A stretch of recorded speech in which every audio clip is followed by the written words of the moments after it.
Contents. Amazon.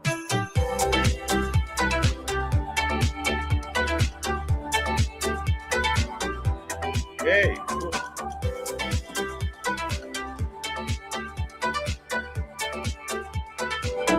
Mortgage One Studios, Russ Clark with you. George Braun, Washington Bureau Chief, still in town bothering me. Good morning. Till Sunday. How are you? Having a great time. Right. It's just great to see everybody and walk around. Well, Go get the usual food. We'll be, all. You're a native human. Yeah. You were like really Well, no, unlike most humans. I moved here in 1974 when I was 13. Well, that's close to native. Yeah, and so we've been here. But you grew up here. You want to give your, tell that we're just a bunch of stooges on whatever on the radio. Is that right? We're a bunch of stooges. Well, that's that sports thing that they always say. Oh, please don't listen to them. Don't worry. The disclaimer. About it. Please don't sue anybody. Disclaimer. This disclaimer was not my idea because I know I'm podcasting, but still we cover some stuff that could be possibly misunderstood because we're not trying to upset anybody. But Edward, almost the one that told me you need to have and he sent it to me. He sent me a disclaimer. Oh. So I just read it. I haven't recorded it. I don't really have my studio set up yet with a lot of equipment I'm familiar with. It will be eventually, but anyway, all content presented on the Russ Clark Show, including statements made by guests, commentators, and callers, reflect the personal opinions of those individuals, is provided for informational and entertainment purposes only. These views do not represent the official position of Mortgage One Studios, its owners, employees, affiliates, or partners. Mortgage One Studios does not endorse, verify, or guarantee the accuracy, completeness, or reliability of any statement made by third parties during programming. Well, that was one of the things that somebody was talking about, CBS News and their storied traditions and everything else. And I go, if it was so storied of a tradition, why is it in the entertainment division? Is it? Yeah. Is it in the entertainment? And so is all the news programs now, and they're not, that's one of the big things that came out of the last election. One of the biggest things was Barron Hilton, the son, came up with the idea, and he says, look, Face the Nation has maybe 1 million viewers on a Sunday. Joe Rogan has 40 times that, well, when he did the Trump interview and JD Vance, it was like 100 million plus that watched it. They didn't all watch it at that moment, but they tied on to it. And the biggest thing that he knew, the son knew, was that it's impossible to hide who you really are if you're on the radio for 3 hours. Yeah, it's Barron. Yeah, he was the one who recommended it to Dad. Hey, Dad, you need to go do that. Well, and it was a big shot in the arm. But that was the big thing, because when Harris wanted to go on, she demanded that she didn't want to. She wanted him to come up to hit where she was. She wanted to go to Texas, do it on the road, and then and had conditions. All kinds of conditions. It had to be recorded and approved and all that stuff. And it had to, there was what questions he could ask, but more importantly, somebody like that there's no way you could talk to him for an hour and not come back with. Could you imagine how much have you had to drink this morning? Spending 3 hours with Kamala Harris. No. And now Willie Brown is a friend of mine, as a matter of fact, because of the fact that through Bill O'Keefe. I didn't read about him in his book. I mean, you weren't in there. No, I wasn't in there. Kamala was. I just became, Bill O'Keefe, a friend of mine, great client, the guy who invented the lamination process for bulletproof, fireproof, and we've had him on the show a few times. Yeah. And Bill O'Keefe, when we went to dinner the first time in San Francisco together, we went to North Beach, and the maitre d' looked up and said, "Hey, your table's taken by the speaker right now, but they're on dessert. And so if you just wait in the bar." And he goes, no. The speaker and I are best friends. We have lunch. Which speaker was that? One, Willie Brown. Oh, speaker in California. Yeah. Oh, okay.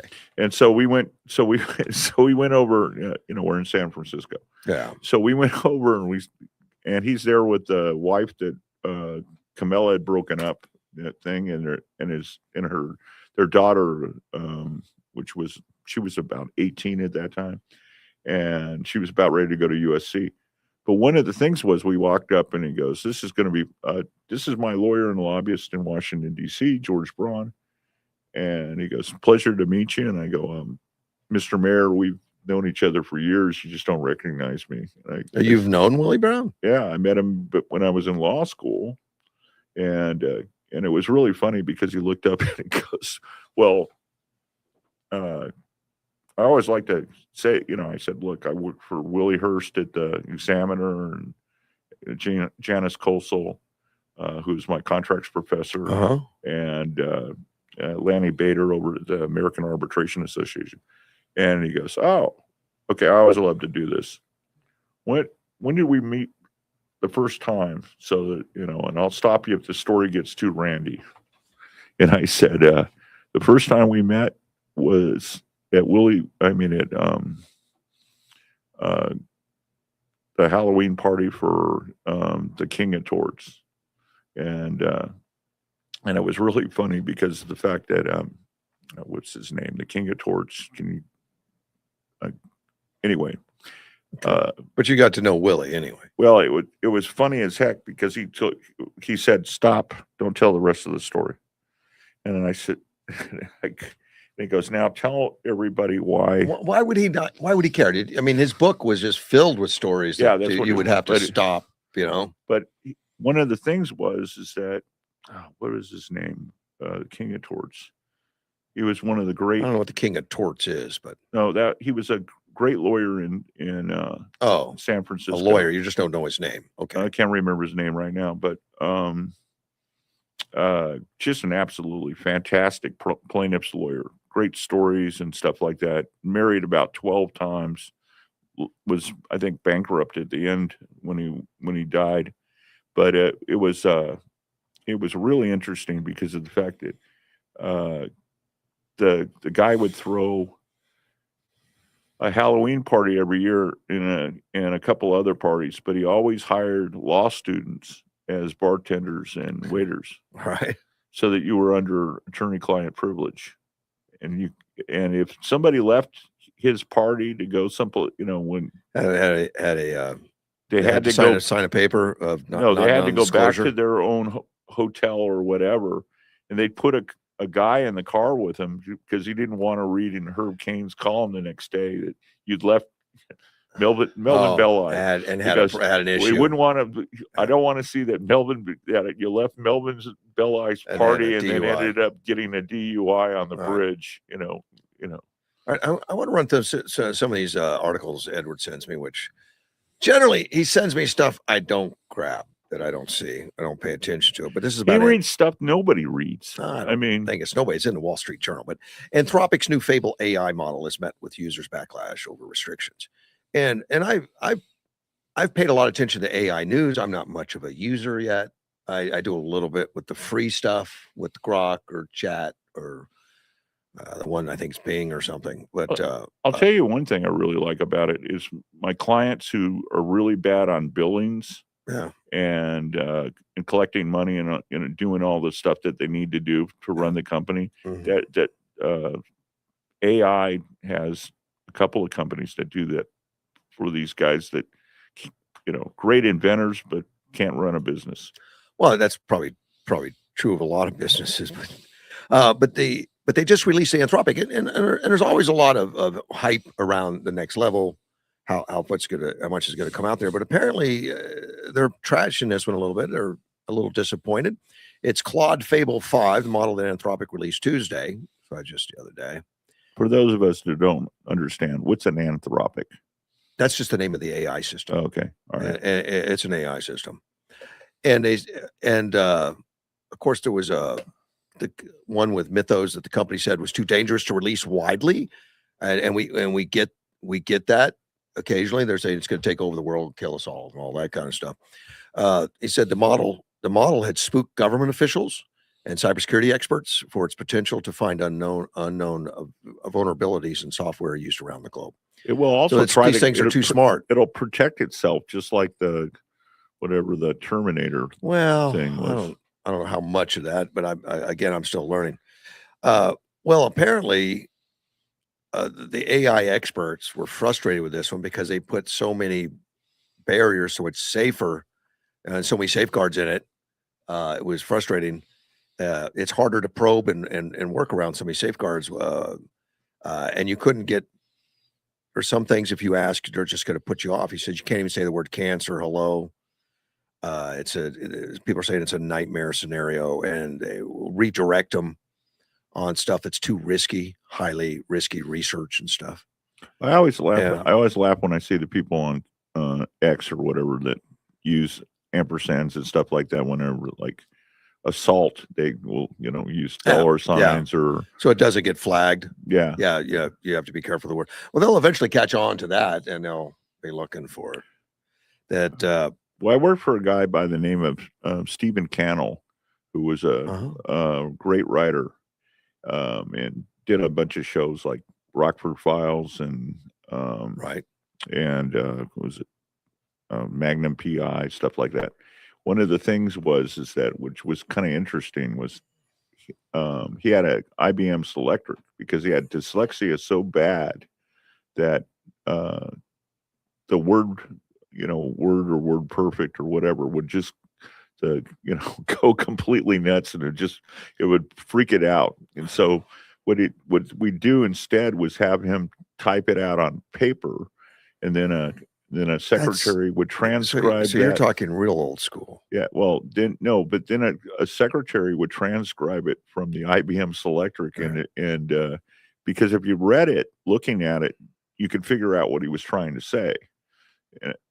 Even though it was wrong. All right. Now you said you watched some of the news this morning. What news? I mean, current stuff. Well, they were talking about the ceasefire, and how it's.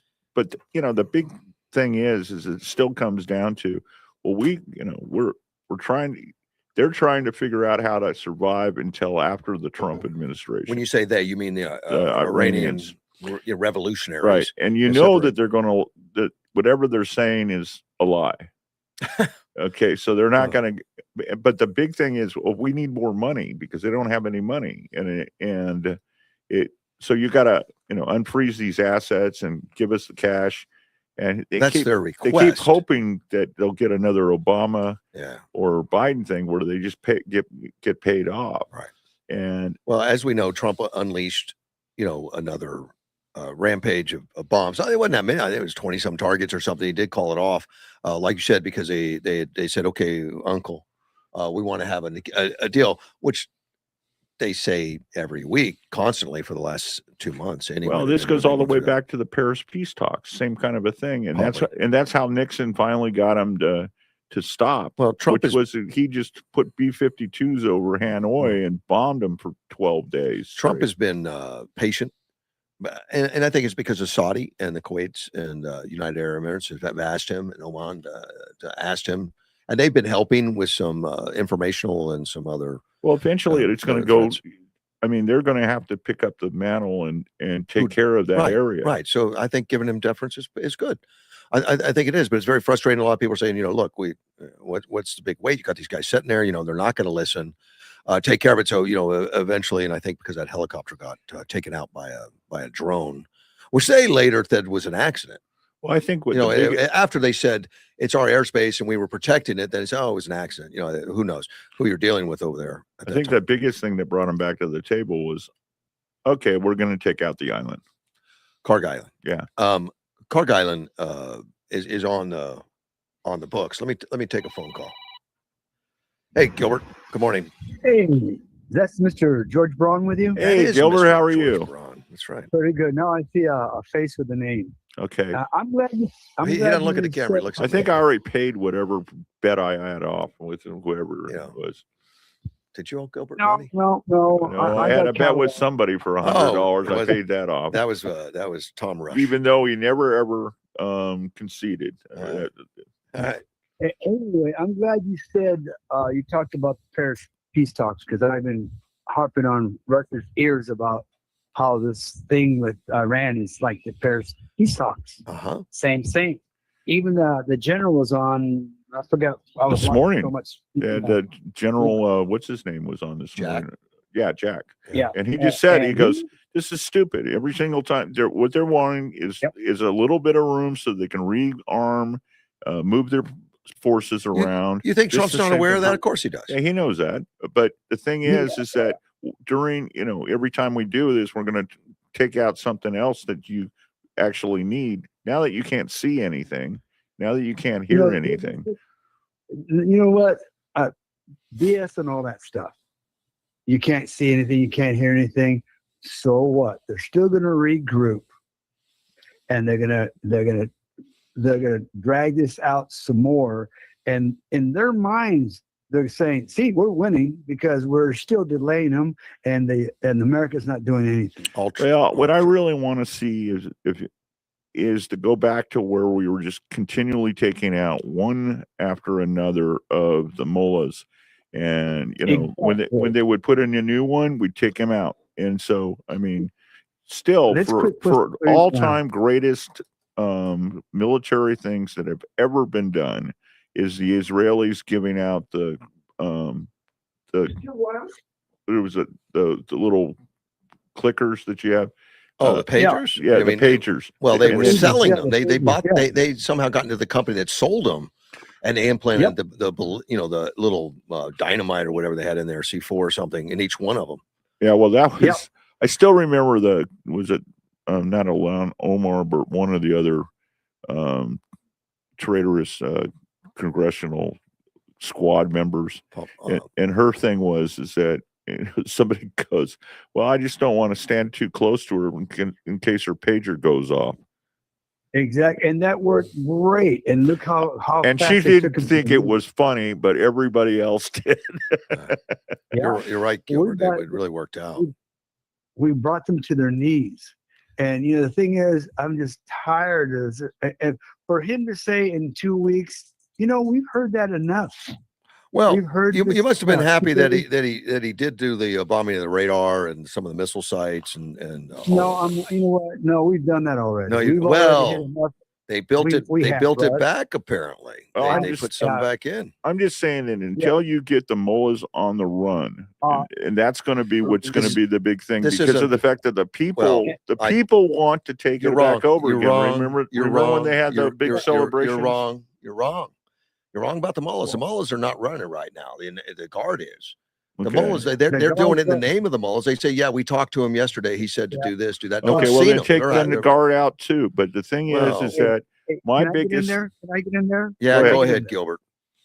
Last night, the general that I'm talking about, he said, all these guys are going to, unless we do it and do it right, all these guys are going to do is go back in the caves and their tunnels, and they're going to wait it out, and they're going to come back. And he's right. That's General Jack Keane, and of course, and he's retired, but he seems to still be very, very well briefed. But Trump knows this, and he'll tell you Trump knows this. Well, the thing is, okay, he knows that. Everybody's saying Trump knows that. Okay, Gilbert, my commander. How do they get him out of the tunnels and the caves? How do they do that? You don't get them out of the cave. You just leave them. You blow it up so that they're there forever. You can't blow them all up. It's a country 2.5 times the size of Texas. They're all over the place. Yeah, I know. We know that. We know that. Look at how small Vietnam was, and look what we couldn't do to Vietnam. We couldn't get them out of the tunnels and caves. But I think, and you know this, that what he's doing is getting the local Iranians that hate him. The Iranian people have been beat up for 47 years, same time we have been for these guys. They have no love for him. And actually, yesterday, if you watch Tosi, they took over like 4 major cities and blew up the police force headquarters and took out the government buildings. And that's what long term is going to have happen. You're right; it needs to be taken out. Trump doesn't want our military on the ground doing it.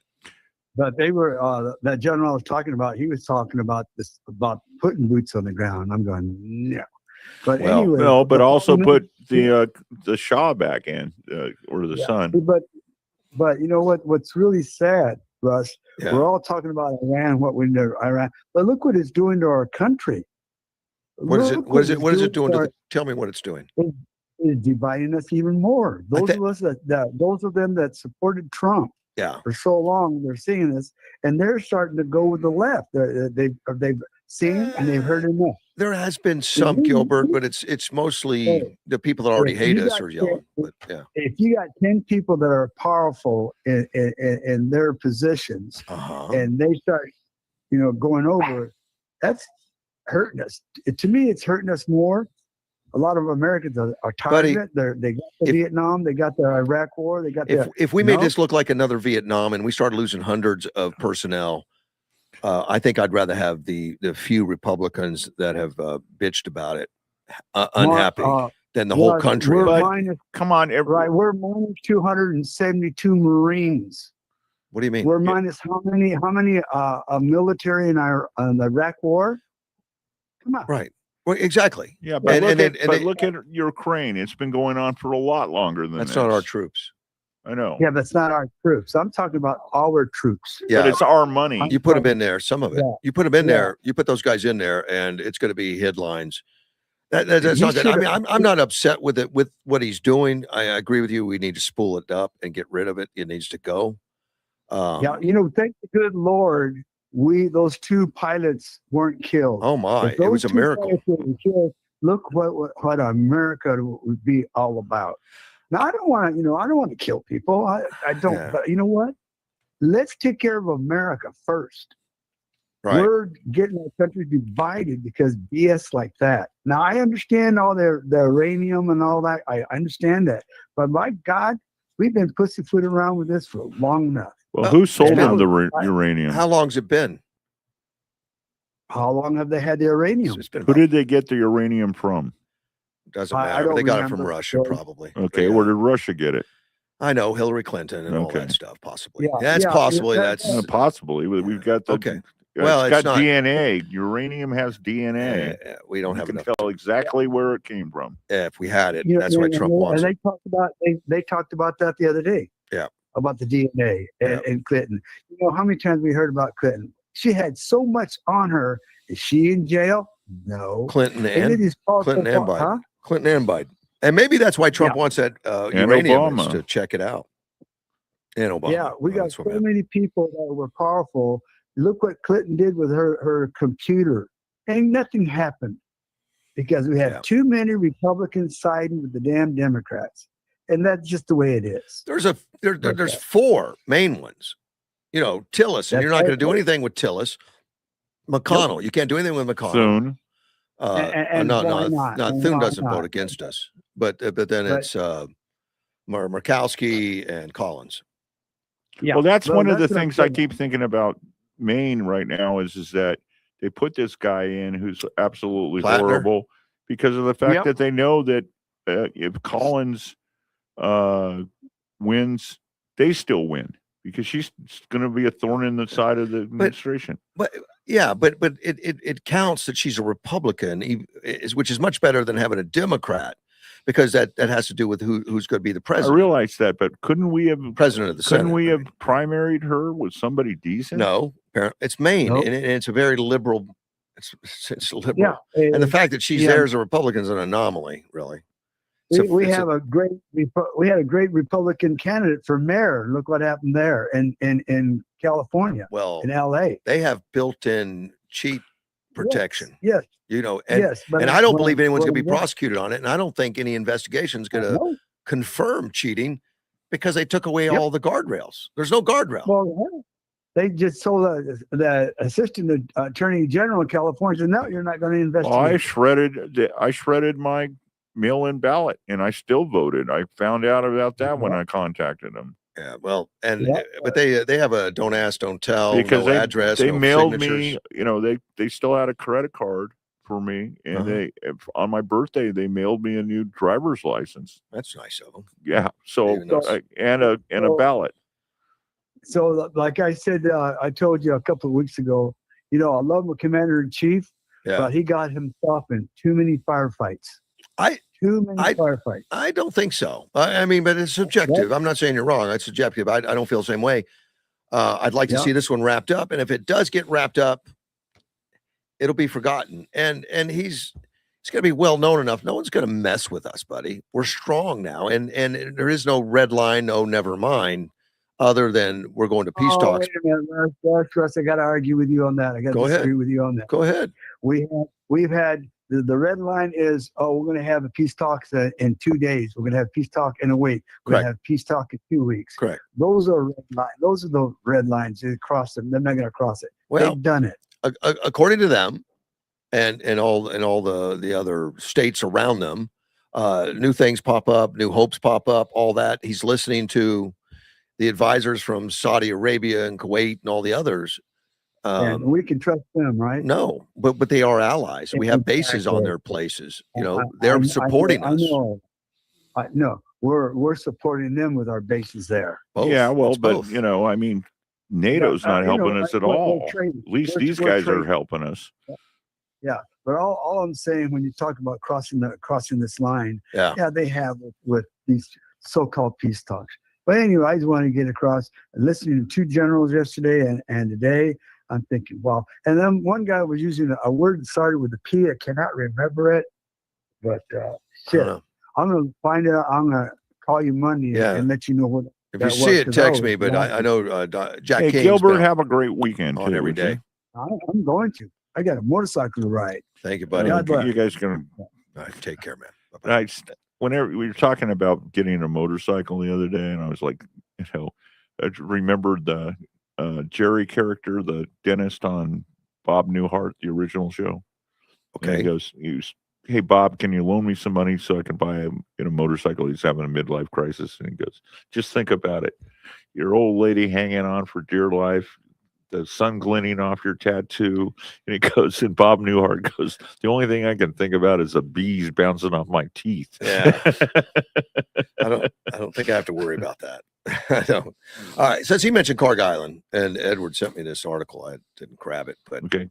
Carg Island is larger than you think, and I don't remember the exact size, but there's like 8,000 to 20,000 residents. And I don't know how it could be so wide, but there's at least 8,000 residents. And there's restaurants, there's all kinds of stuff. So it's not just a military installation. Or it's not a resort. They can move those people out. It's not a resort, but moving them out, okay, great. You've got till 3:00 in the afternoon to be out of here. Yeah, like that's really going to work. I mean, who cares? Well, this is why I care. That's why I care. If they want to take that over, and they're not talking about obliterating it with bombs, they're talking about taking it over. That means troops on the ground. And this article, it comes from Task and Purpose. I don't know what that is.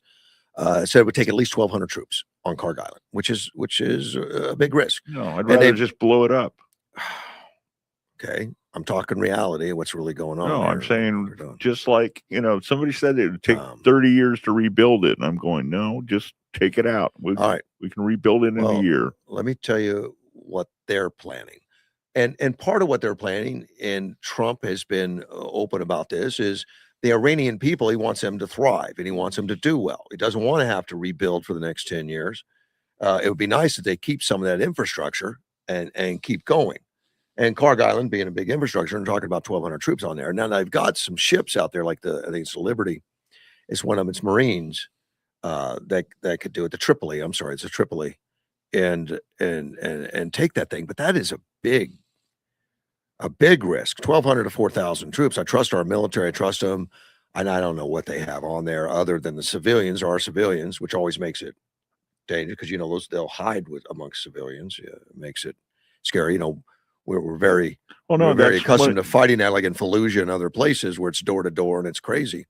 But that's some of the most dangerous stuff. Well, that's one of the things when I see somebody walking around in the kaifu or whatever, that black and white scarf that they wear. And I said that to some. Oh, you mean like Antifa or something in this country? Or? Oh, yeah, Palestinian thing. Oh, Palestinians. Okay. The same kind of a thing that you saw.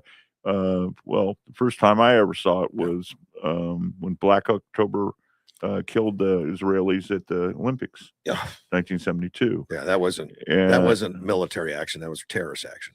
Well, that's if you're wearing that thing, you're wearing a terrorist. Yeah. Well, I don't know that, but I don't think that's what the Iranians are wearing. They're wearing uniforms. But the Carg Island, they say if they can take it, can they hold it? Is the next question. Because it's so close to the mainland, they could harass them with drones. They could harass them with a lot of stuff. I mean, it's not going to be a simple deal to take and hold. It's not just go in and do it. And that's going to be headlines if, troops are pulling out body bags. That's not an ideal situation. Trust our guys. Look what they did in Venezuela. But if you don't have to do it, it would be nice. And they may end up at Carg Island. Trump started talking about Carg Island 20 years ago. Mm-hmm. There's interviews with him as a younger man saying that Carg Island is the key. Yeah. That yeah. But it's key to the money. And that's like you said earlier.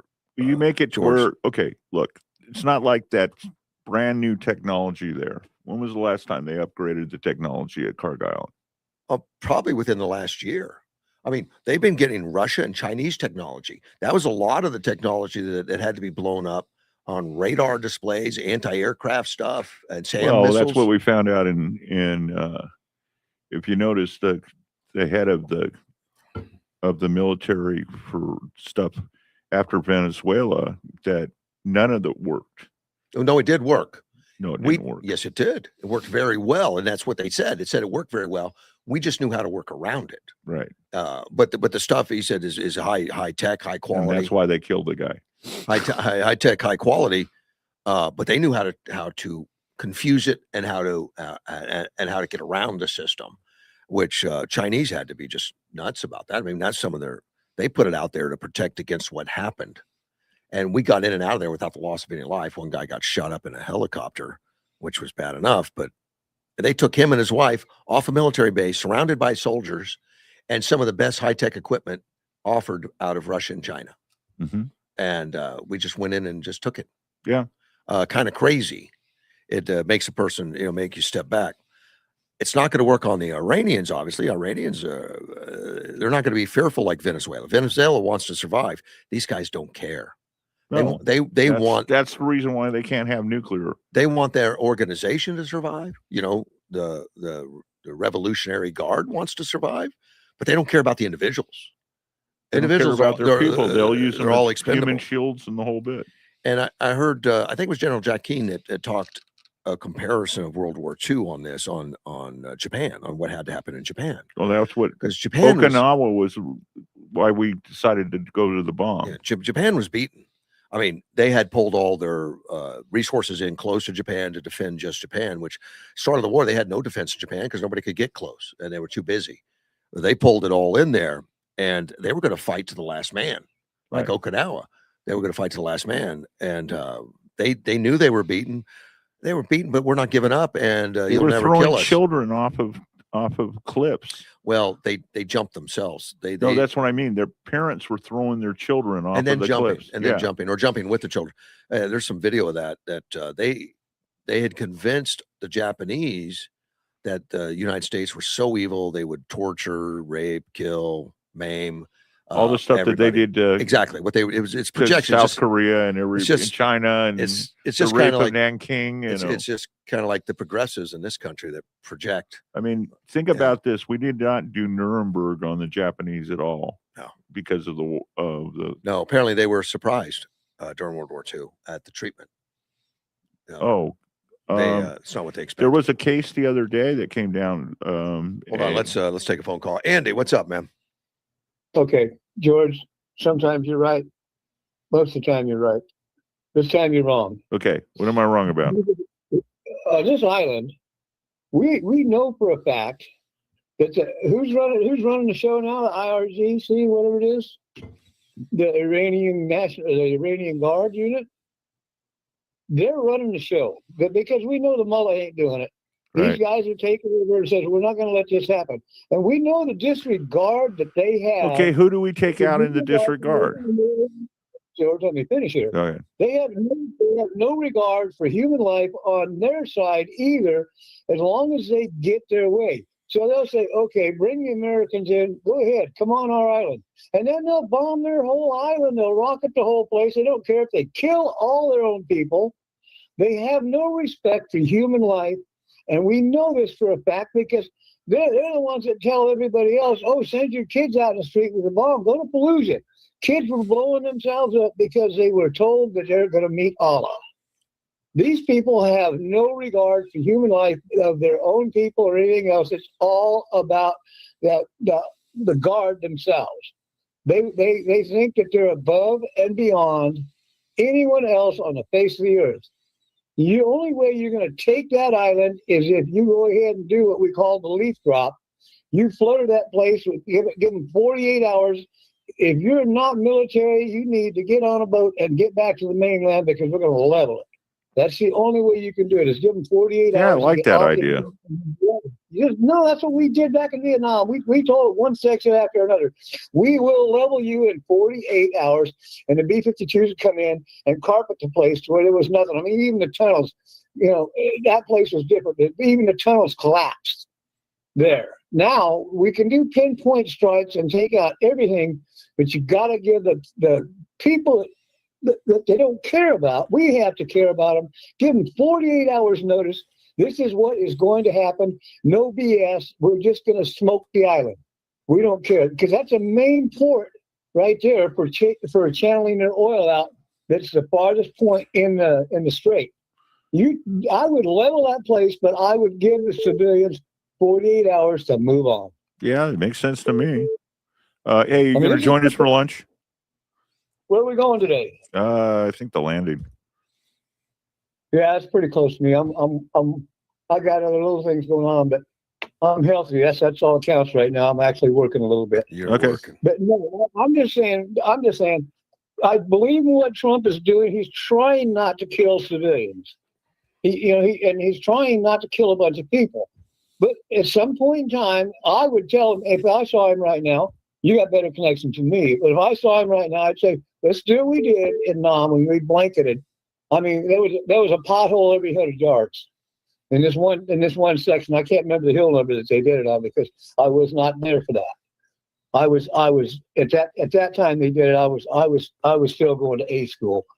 What I'm saying is you give them the leaf effect. You just drop these leaflets. You can drop them 100,000 feet. I don't care. They're still going to hit. People are going to read them. And Andy, say, you really think they'll leave? Well, I don't know. I'm telling you, most of the days, because once you start, we can't stop. Yeah. Okay. There's a whole story about the total war, and there was a really great Star Trek episode where they had the two worlds that had been doing a war for hundreds and hundreds of years. And one of the things was they had a computer where it went back and forth and told you when you were in the war. Yeah. And that you had to show up and be euthanized because of the fact that your building had been thing. And so they turned off the computers, and the guy goes, you don't have any idea what's going to happen. We're going to have real war here, and we're going to have destruction and all the other stuff that goes along with it. And he goes, yeah, that's that way. If it's so horrible, you'll sue for peace. Yeah, I think. But the thing is that when you're dealing with these people, they don't want peace. I mean, if you talk to the Palestinians, there is no way that they want peace. It's worked for them for 47 years. It's worked for them. They drank all the purple Kool-Aid is what they done. Yeah. It was Flavor Aid, by the way, and it was grape. All right. Thank you, Andy. All right, man. San Francisco Democrats. Who is? What are you talking about? Jim Jones. Oh, Branch Davidians? No. Jim Jones went down to Guyana. Right. The People's Temple. Wasn't that the Branch Davidians? No. That's not their name? No, it was the People's Temple. And they all went down there, but Jim Jones was the darling of the Democratic Party. Rosanna Carter actually gave him an award and all kinds of other stuff. And then after Branch Davidians were David Koresh. Yeah, that was in Waco. Yeah. All right. Yeah, no, I remember Jim Jones. All that stuff. Let me but it was Flavor Aid because Kool-Aid gets upset if you it doesn't matter. Well, it does to Kool-Aid. Doesn't the guy didn't even pay for Welcome to Verizon Wireless. Your call cannot be held. Please check the number and dial again. Tried to call Mike back. He called me a couple times. Oh, good. Call Mike back. Well, it just said he was busy. I guess. He's trying to call you. Hey, hold on a minute. There we go.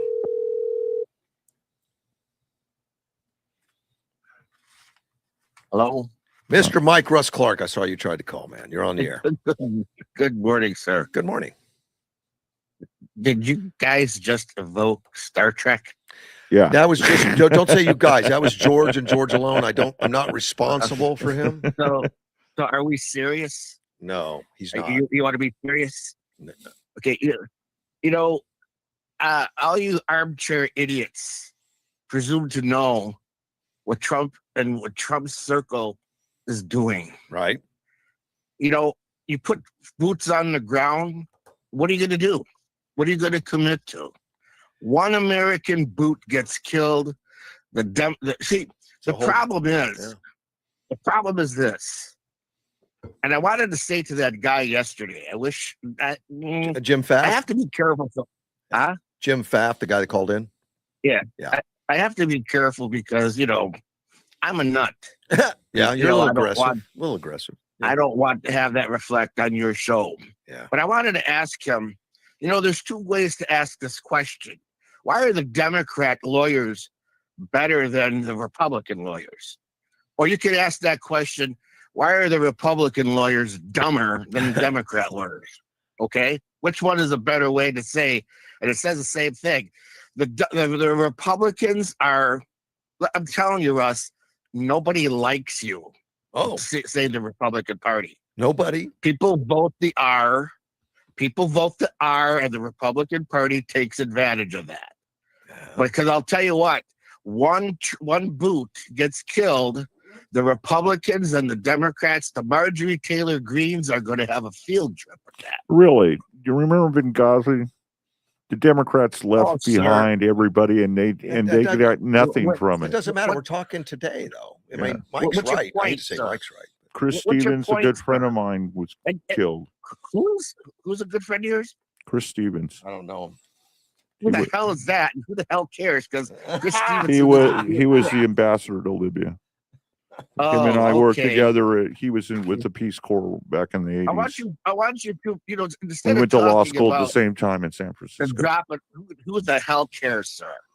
Well, apparently nobody, because of the fact that him and his whole unit were left to die by Hillary Clinton and Obama. This isn't about you. No, this is about Democrats can let people die all the time, and they do in war situations. They don't really care, and nobody says anything because the press will back them up. That's what I'm trying to say. That's what he's saying. Because the Republican Party is too goddamn weak to counter that. Here's the thing, and I'm surprised at Gilbert. And it's the same thing over and over again. Gilbert has already forgotten why that yellow cake is there. The reason why we are in Iran right now is because of Barack Obama. Correct. Say it again. Say it again. Say it again. Say it again. Say it again. Say it again. That should be a commercial. Actually, he's mixed race, isn't he? Oh, shut up. What the hell has that got to do with anything? Well, I'm so glad I called you. Thank you, Mike. We're talking about a specific thing right now, and you're trying to outsmart a man who plays 7 layers of chess. Right. Boots on the ground. Okay, so he goes in there and he's knocking out stuff every 2 weeks. He has justification. Don't forget, he's working against that 30-day deal that the president has that he could play with. You think the Republicans are gonna vote for him past that 30 days? Oh no, he doesn't have to do anything. Star Trek, Mr. Star Trek. All you have to do is you stop. You do another. After 28 days, you do another ceasefire. They breach it, and then you've got another 30 days. Anytime I hear somebody say all you have to do is, I know it's a bad idea. Yeah. So we're talking about putting boots on the ground. Yeah. If he puts boots on the ground, he has 30 I still days. think that you just blow the whole damn thing up. You got one of those giant bombs that says on it, just hit the right zip area code. Mike, George is not in public relations. He doesn't. He's not. Okay, but so here's the thing. why are we there? That needs to, Sean Hannity, this guy that is sitting next to you, Bongino, Beck, O'Reilly. Why are we there? Because Barack Obama financed our enemy. Right. Because Hillary Clinton gave them our 1/3 of our yellow cake. Yep. And they're still breathing air. I'm not going to disagree with you on that. You want to kill They a should all bunch of be in jail. Iranians? You want to kill a bunch of Iranians? Let's start with the two people that are closet Iranians, Hillary Clinton and Barack Obama. We are there because of them. And I'm going to tell you something. Okay, well, I'm not going to. I don't want one of our soldiers to die because of Hillary Clinton and Barack Obama. Okay, well, let's put it that way. I'm not going to say we need to kill political people, but oh, shut up! Come on. Okay, we've had enough of you. So go back to the bar, Mike. Mike, let me ask you. What do you think Trump's on the right saying? And do you understand? Yes, I do. But you understand the frustration. I mean, and I get frustrated too. I'm like, oh my gosh, when's this going to end? You know what? What's that? You know what? I was frustrated when people weren't backing him about tariffs. He was 1,000% correct. Correct. And before the tariffs worked, you had Victor Hansen against tariffs. Okay, Victor Hansen had to put his tail between his legs and back off on that. Well, he's on board now, though. This is a game of chess. It is, and let me tell you, our clock is ticking, sir. Of course, Mr. Star Trek. Ha ha ha! If we don't win the midterms. If we don't win the midterms, that's a civil war. Trump says it doesn't matter. The time doesn't matter. He didn't look at the clock. I think that's just something he's saying. So for the Iranians, he's obviously knows. He has to know. So, yeah. And well, I think he does. I think he knows more than. Yeah. I think he knows more than the guy sitting next to you. Yeah. I think he. Thanks for playing, Mike. We'd love to have you on here, and it's always nice to have the people call in after they've been. So thank you very much. Please have a wonderful weekend. You know what the story is about every time we talk about Iran? Let's stop talking about what you think Trump is going to do, and let's emphasize why we are there. Yeah. You know what oil? You know what the oil price is today? Brent crude. It wasn't one. It was 120. Remember, they said it was going to be 200. It was 120. Now it's down to 83. Yeah. I mean, and Trump's very aware of that. And he's very aware of the need of getting everything done. He knows the clock's ticking. And another thing I don't understand is why isn't the price at the pump? Why isn't the price at the pump following that? Because it takes 3 months. Well, yeah, to get through this, it'll take some time because that's what it costs raw material. They got to refine it before it hits. We're still selling the more expensive oil at the pump. And plus they're cutting down the number of refineries in California. We buy all of our stuff from California. Total different issue. And you want to know something else, Mr. Star Trek? The Republican Party in Arizona waited until the last minute in order to build refineries in Arizona. We have these refineries. Did we finally build? We have one small one somewhere, but I don't think they're building one now. Are they? Are they, Mike? We should be. Why? The question is, we should be. We should be. Agree with you on that one, Mike. We had 2 episodes of Republican governors, Jan Brewer and Ducey, who was in business with Hillary Clinton about the EpiPen. Do you remember that? Yeah. No. So we had literally 16 years back, and what did we have? Nobody ever even thought about making oil refineries to take us off dependence on California. Nope, never did. Republicans have no vision. Republicans have no vision. I'm not disagreeing with you, but I'm not putting it all on them. But yeah, it needs to happen. But I never knew we had to have it ourselves either. I didn't think California would do what they're doing. That's just nuts. Yes, but Russ, we were dependent on getting oil from communist California. Why not be independent? We're still going to get oil from them because we don't have the oil wells, but we could process it. Yeah. Well, California doesn't have the oil wells. Well, have, Yeah, they do. they're very rich in oil. They're God. they're shutting a lot of them off, but they're very rich in oil. They're like Texas, man. Bakersfield. So, again, if you talk about Iran, again, first of all, you have to separate the Iranian people from the mullahs or the whoever the hell.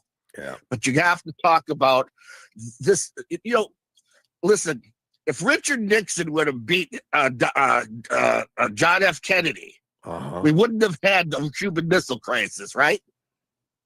Yeah. Because John F. Kennedy was weak and he didn't do what he was supposed to do at the Bay of Pigs. John F. Kennedy, Barack Obama, Hillary Clinton, they showed that they're weak people. A Democrat should never have a chance to be a president. And what Donald Trump is doing right now is a legacy of doing nothing about Iran. Yeah. And everybody's mad at him for doing that. Let's not talk about boots on the ground. I don't think one soldier needs to die because of a weak president, Barack Obama. Which I'll tell you, sir. You want to say it half white? Yeah. We elected a half-white homosexual bottom who was married to a transvestite who abused two girls. I don't care about the race or any of that stuff. His actions. You really want to talk around the table, sir? He was half-white. Boy, you are brilliant. Let's add in everything else that Barack, and he was a lousy leader. I'll agree with you on that one. Yeah, he was a Marxist. Yeah, he still is, and that's the thing that matters in all that. But I appreciate the call, Mike. Thanks. Go, Russ, you have a great weekend. Bye-bye. I'm glad he called. I mean, he told you things I wanted to. Where do you find these people? He's actually very passionate, and he's got some great insights. You have a very disturbed following, I guess. Term, No, very informed at times. Very informed following. Edward sent me this. And he also said about Anthropic, and I said it was the AI, which it's not really.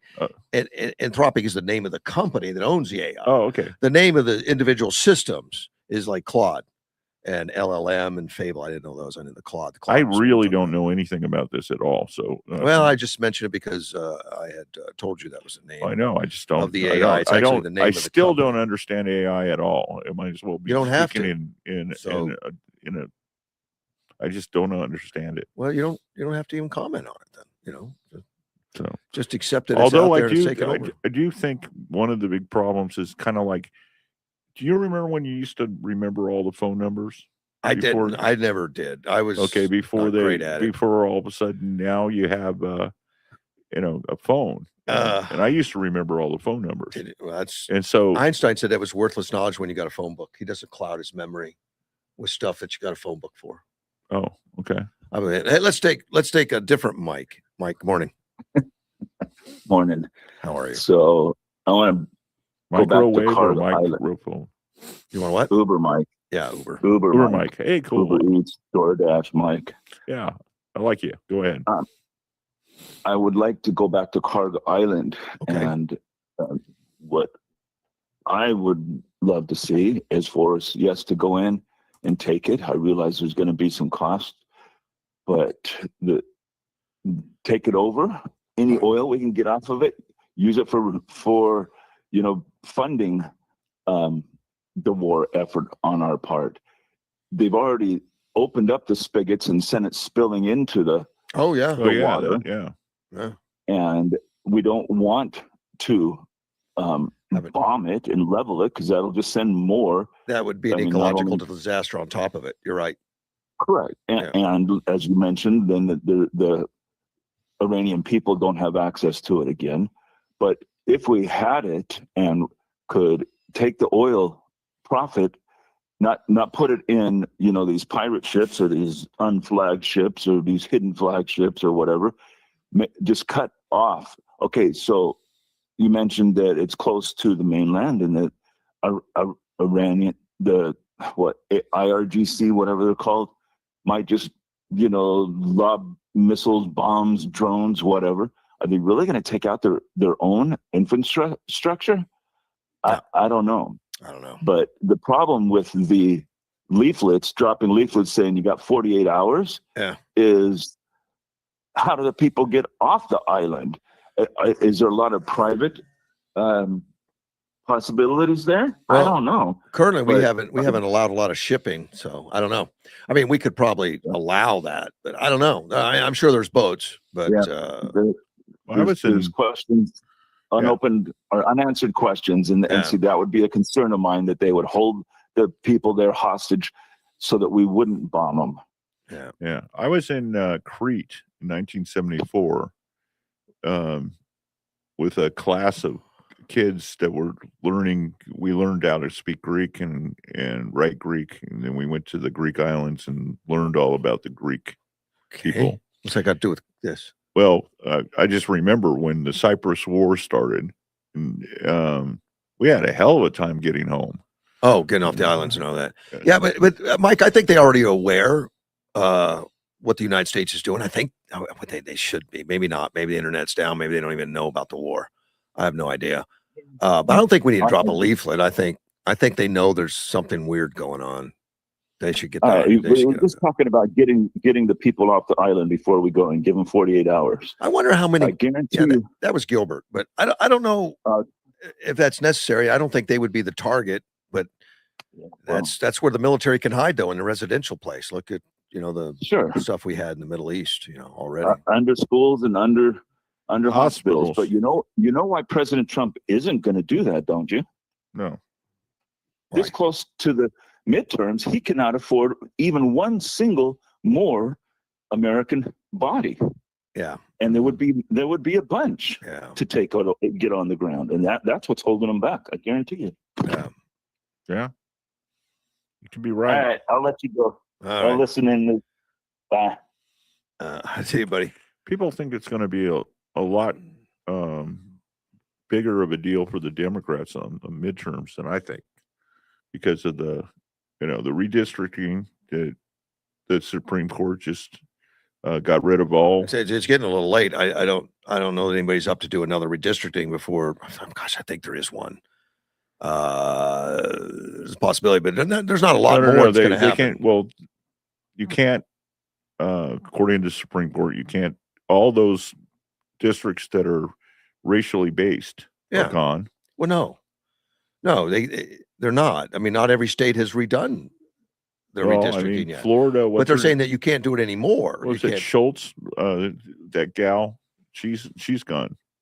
They just rewrote her out of it. Which state's that?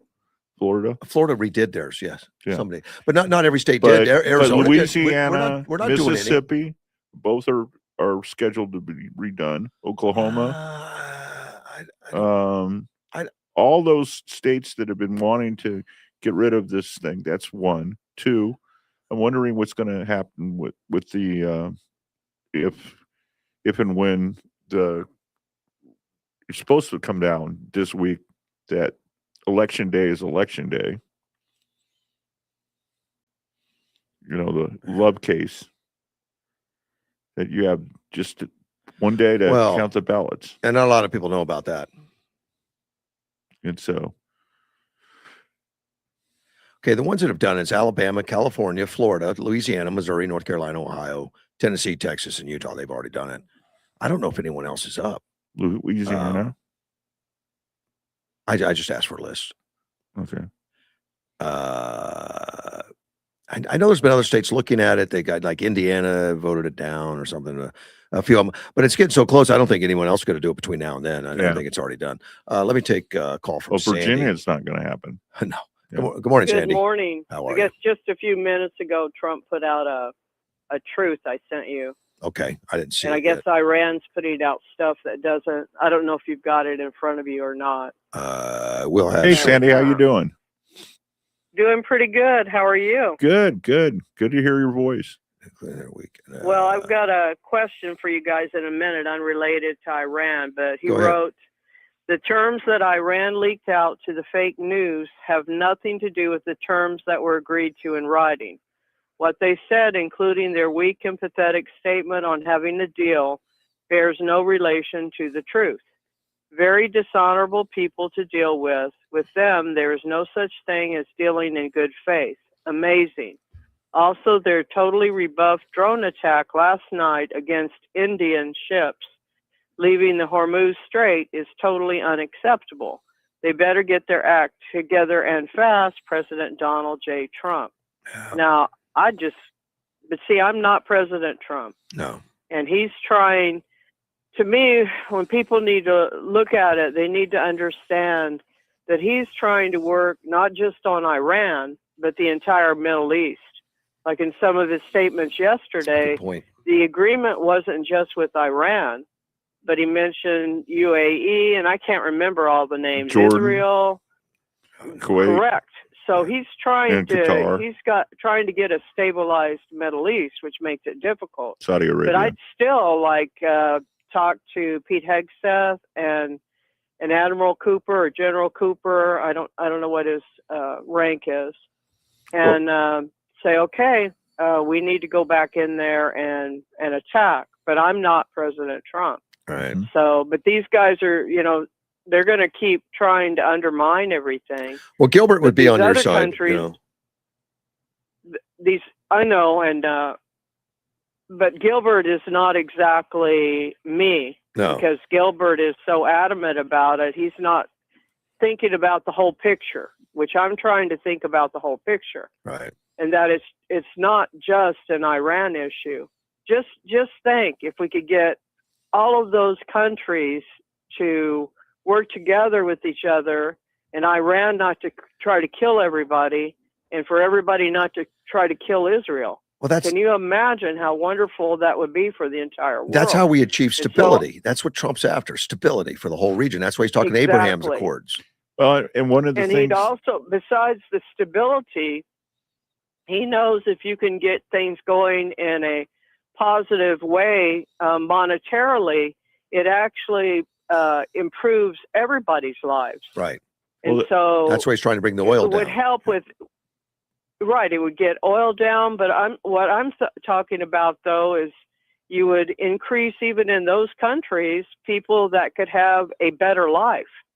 We could have a better life. The entire world could have a better life if we would make it that was more one of the stable. things about the troubles in Ireland, that when they lowered the corporate tax rate, all of a sudden everybody had jobs, and all of a sudden the Protestants stopped fighting the Catholics because they had jobs to do and they were getting married and having kids.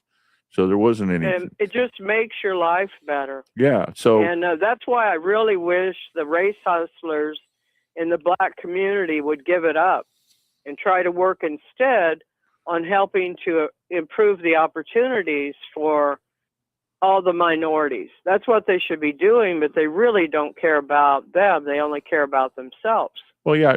If people would understand that, they would, put them down. But for instance, the support of the black young man who murdered the white kid and trying to say the white kid is some white supremacist, which is ridiculous. Oh, he's 17 years old. Be held accountable. He murdered somebody. Well, and it didn't make any sense because that kid was from a really good family. He had a dad in a home who, and all the other stuff. And first off, what was he doing in on the other side of the field's tents? That didn't make any sense. And it didn't make it into the deal. But what he was doing and why he had a bag was he was stealing, and so it didn't come into the trial. But that's what they found: stolen items inside that bag. But the knife, he was carrying a knife. But one of the biggest black witnesses, with their testimony, it's cut and dried.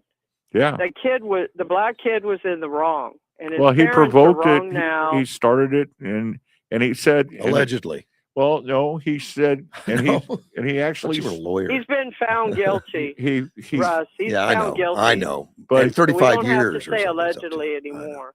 No, also he said that it was because the guy put hands on him. Now it's not because I was in fear for my life. Yeah. Well, what we need to get, that's why I'm talking about the race hustlers. Yeah. Oh, a lot of them. try to see things in an honest way. They try to use situations. Well, Thomas Sowell says that best, and even Malcolm X said it. You know, you've got to get rid of these people that are making money off of this industry. I mean, but instead they grow, and they grow in the Democrat Party. Yeah. You know, so it's just too bad. Well, the Democrat Party has gone about, farther and farther left too. I mean, somebody. I know, and that's why I agree with everybody who called in. I want us to win midterms. And so that leads me to this wonderful deal that there may be the court decision that there's an election day. So my question is this. I don't like that Arizona allows, like, and I'll make up I can't remember the number, 54 days before election day to vote. I think that needs to go too. Are they saying that? Yes. If it's election day, yes. It's just that day? Early voting too. And it goes to that also.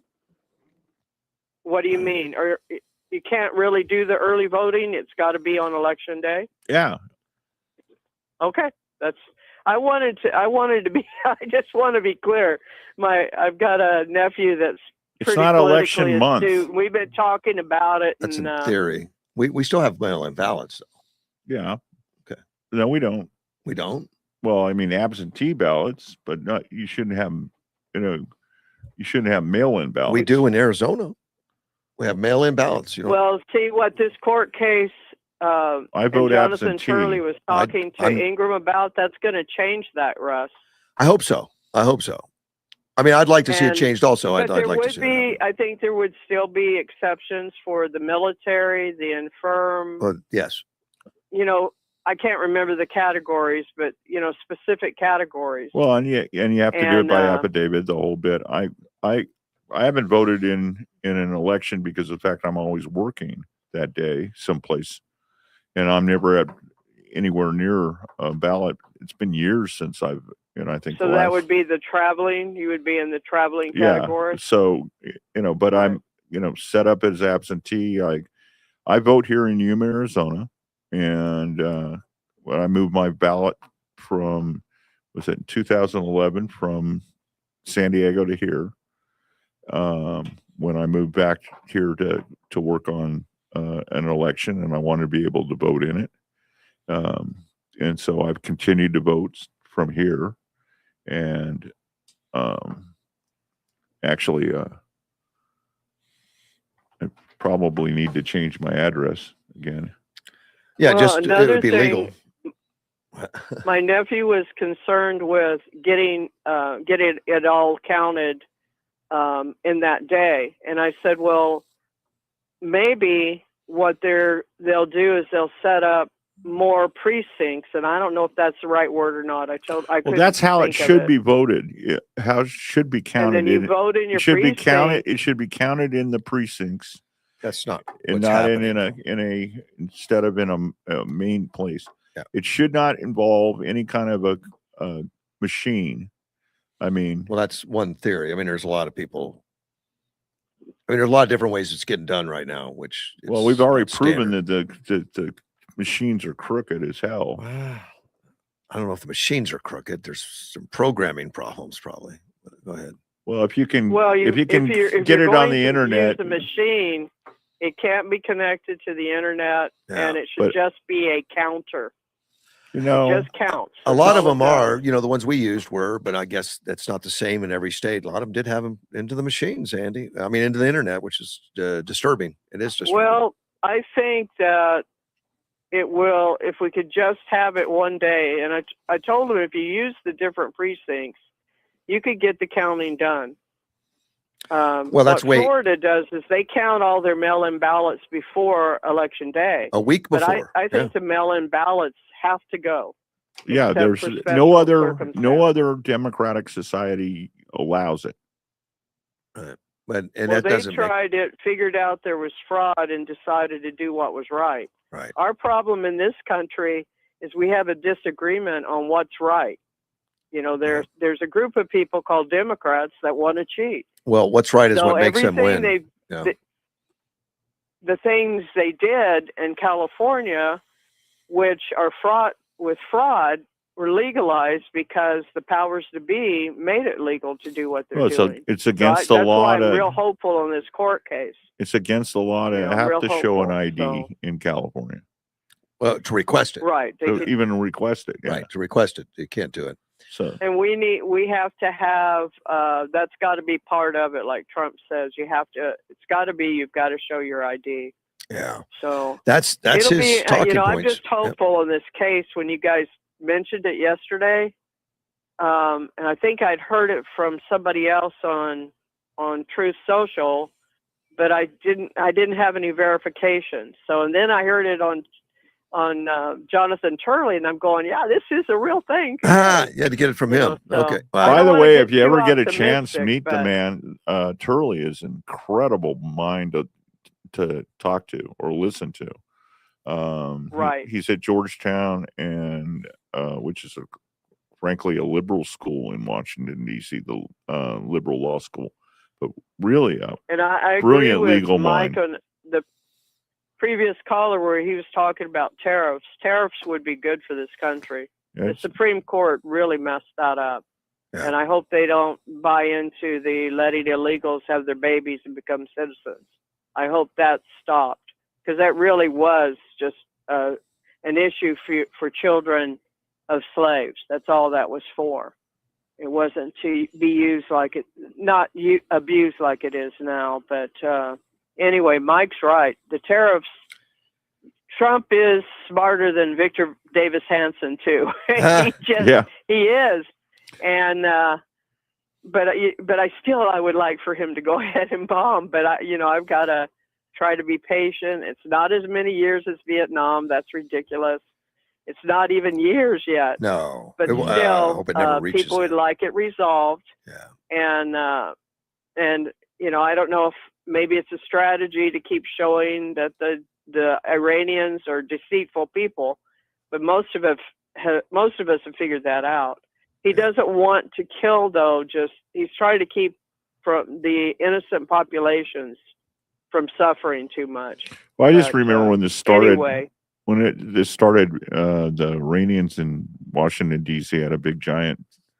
The American Iranians that are here threw a big giant celebration of that we were going in, and when I still remember living in Los Angeles in the early '80s, and all the Jewish Iranians and stuff like that who fled the Ayatollah, and it is kind of interesting when you talk to a lot of these people. And my heart surgeon actually in San Diego is the guy one of the leaders who came up with the idea of the Watchman.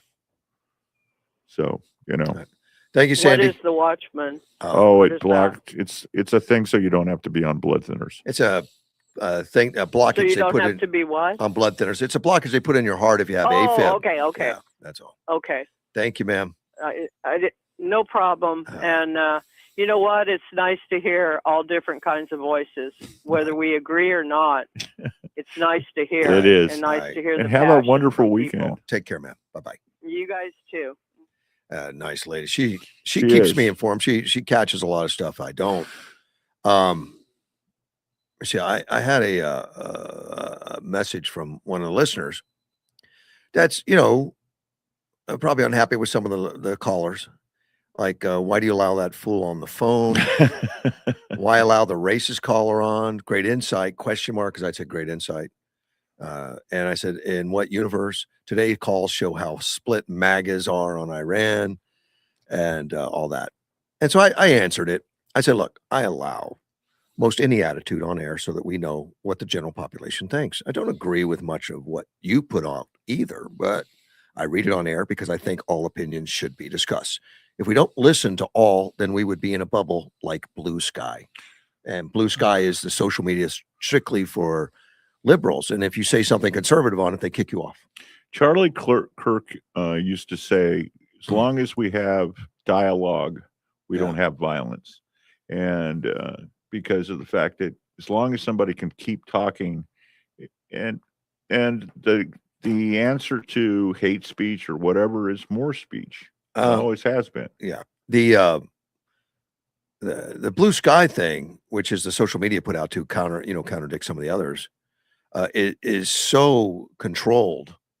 I understand. I've never been on it, but from what I hear, it's so controlled that they only talk about liberal ideals and they block everything else, and you can't put any disagreement on it whatsoever.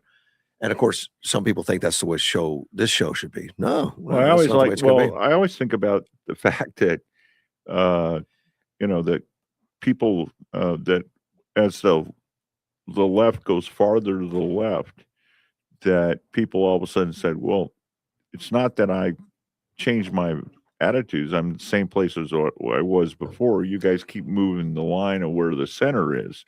And so it's always going to move. But I mean, think about this. Elon Musk,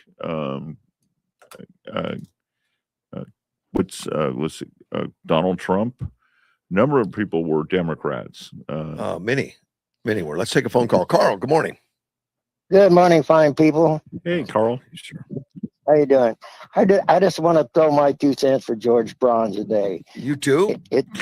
Yes. Well, it's nice having somebody on your show that knows what the hell he's talking about. And you're saying that about George? Yeah. All right. Yes. Yes. All right. So, well, I love listening to all these people on the quarterbacking from the couch, which doesn't work too good. Well, and but it's good we talk about it. It helps us, even those. Well, it's kind of funny. I moved to Washington D.C. in 2003 for a summer to work for Secretary Veneman and associate assistant White House counsel. I mean, some kind of really low idea, but the original reason was only to be there for 3 months to help out on a couple of big agricultural issues that I knew, and here we are 23 years later. And, and somebody asked me one time, how did you stay during all this time? And I said, well, agriculture doesn't change. And that's, I defy you to tell me the difference between a Democrat and a Republican Secretary of Agriculture. It doesn't really exist. And so, it's kind of interesting to be, I've gone through times of when I got there, we had the House, the Senate, and the White House. Within 4 years, we had nothing. And then, we've gone up and down. And so this is, somebody asked me, what's the climate in Washington, D.C.? And I said, about the same as the political climate. It changes by the minute. Hey, Carl, I got a question. You listening on Facebook or YouTube? What do you got? On Facebook. Because somebody just told me Facebook was down, but no, it has problems at times. It's not down. I show many people on Facebook, but okay. Well, I'm on Facebook, and Sal is in the house watching you on YouTube. Yeah, and you guys stay married even with that difference of opinion. That's great. well, after 63 years of the same person, that I hope she just sticks around for another 60 years, but I know that doesn't happen. So yeah. But anyway, I wanted to thank you again, George. You bring a lot of good information to the Russ Clark show. Well, and we're going to have some more. We're going to have some more good guests coming up again too. That's one of the reasons for this trip. That's why I came out early. I came out for a funeral. That's tomorrow. But more importantly, I came out, because I hadn't been here for a while, and I needed to walk around and talk to people. And so I appreciate you're doing a good job. Thank you, Carl. Bye. Thanks, Carl. Appreciate it. You're not going to be back in DC in time for the fights, are you? I always believe. Did you get tickets for that? No, it's almost an impossible ticket to get. It was free. Well, no, there's just no way to get the ticket. But they were like, was it 80,000 or something that we're giving out? Yeah, I don't. Not all on the White House lawn. I don't. I like boxing, but I never ever liked UFC. Why? Well, basically, you want to. It's too exciting. No, I just don't like it. it always ends up looking like, angry gay sex at the end, so.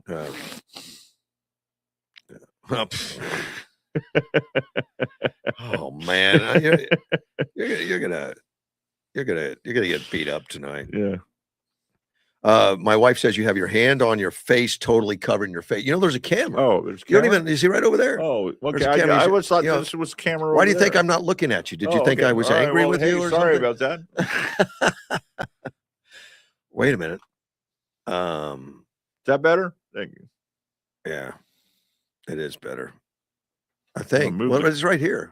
And I'll move the Coke over here. Okay. Yeah. So that's why I don't look at you. Well, you usually thought I was angry with you. Usually tell me where the camera is because I was on the other side of the table yesterday. Let's see. When I said blue sky, like blue skies in the bubble, he writes back, blue sky and True Social, two sides of the same coin.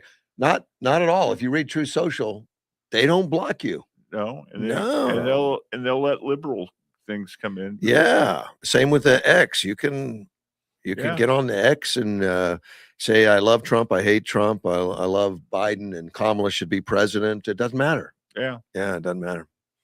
The one caller couldn't get through on Facebook, and he's mad because he can't listen in the car. I know, and I think a majority of the listeners. We had a long conversation about that yesterday. And it's coming. We don't know. We don't have details, but it's coming. They are hardly working, and I wish I could tell you a date, and maybe by next week or two I can tell you a date. Until then, I can't, but I can tell you it's going to happen. We might be able to put the band together. I don't know. We'll see. We mentioned this briefly earlier. The death that happened recently, the stabbing of the 17-year-old stabbed another one. Carmelo. It's Carmelo. Yeah. Anthony, he just got Anthony stabbed and killed Austin Metcalf. Right. And I guess it's getting a storm throughout the country. People are angry because one was a Caucasian guy and one was a black guy, and all of a sudden it's not just stupid kids; it's like racial. Well, but 9 out of 10 black kids are killed by another black. Well, kid. I don't even want to get into that. That has nothing to do with this. But because of that, it's racial. I saw Jasmine Crockett on the air. She's a nut. And she was downplaying. Supposedly, she's a lawyer, and she didn't look at any of the evidence before it started. And she was downplaying, saying it was just a little knife, it wasn't a big deal. And I'd stab somebody if I had a 300-pound guy on me and all that. That didn't happen either. That's nothing that happened. I mean, it was nothing. She didn't know the story. She didn't know the guy. But she's obviously supporting him because the guy that just got convicted of murder is black, and he stabbed a white guy. To me, it doesn't matter the race. I don't care who stabbed who. Whoever is killing somebody needs to answer in a court of law. Right. It doesn't matter. It shouldn't matter. We should take race out of this stuff. Well, and also in the other thing is that you used to just hit somebody. You didn't go to deadly force. Well, there's always been, come on, people fist who do fights the wrong have thing. gone along forever and ever. There's been people doing the wrong thing forever. Jacksonville police are talking about the pushback now. Apparently, there are people threatening the family of the victim. Yeah. Because their favorite son, Anthony, got convicted of murder. So they're going to they're threatening to kill Austin Metcalf's parents. And his twin brother. This is just insane. And then we have these people like Jasmine Crockett coming out and having sympathy. For stirring it up. Yeah, she's stirring it up. Exactly right. She is stirring it up. She's stirring it up and stirring up all. Well, it was kind of like Greg Gutfeld said that after the assassination attempt at the White House Correspondents' Dinner this year. He said the guy was hearing voices. Yeah, they were coming from Nancy Pelosi and MSNBC. That's exactly right. I didn't know. I didn't hear him say that, but that is right. That those voices have been. people on the left that are talking about racial hatred. Seriously, and those people actually believe that kid was the guy who did it, who tried to kill us all. Which one are you talking about? The one in Butler? The one? No, the White House Correspondents' Dinner at the Hilton. Yeah, they basically. I'd say that probably 3/4 of the people in that room would, if you pressed them on it, would say that guy was brave. Probably. Unfortunately, we got that. Carmelo Anthony started a GoFundMe page because he's a victim now that he killed somebody, which is just nuts. No, they did that already, didn't they? And they blew it on a house. They didn't. No. It got shut down. GoFundMe shut it down, returned everybody's money. He only raised $726. No, the first time.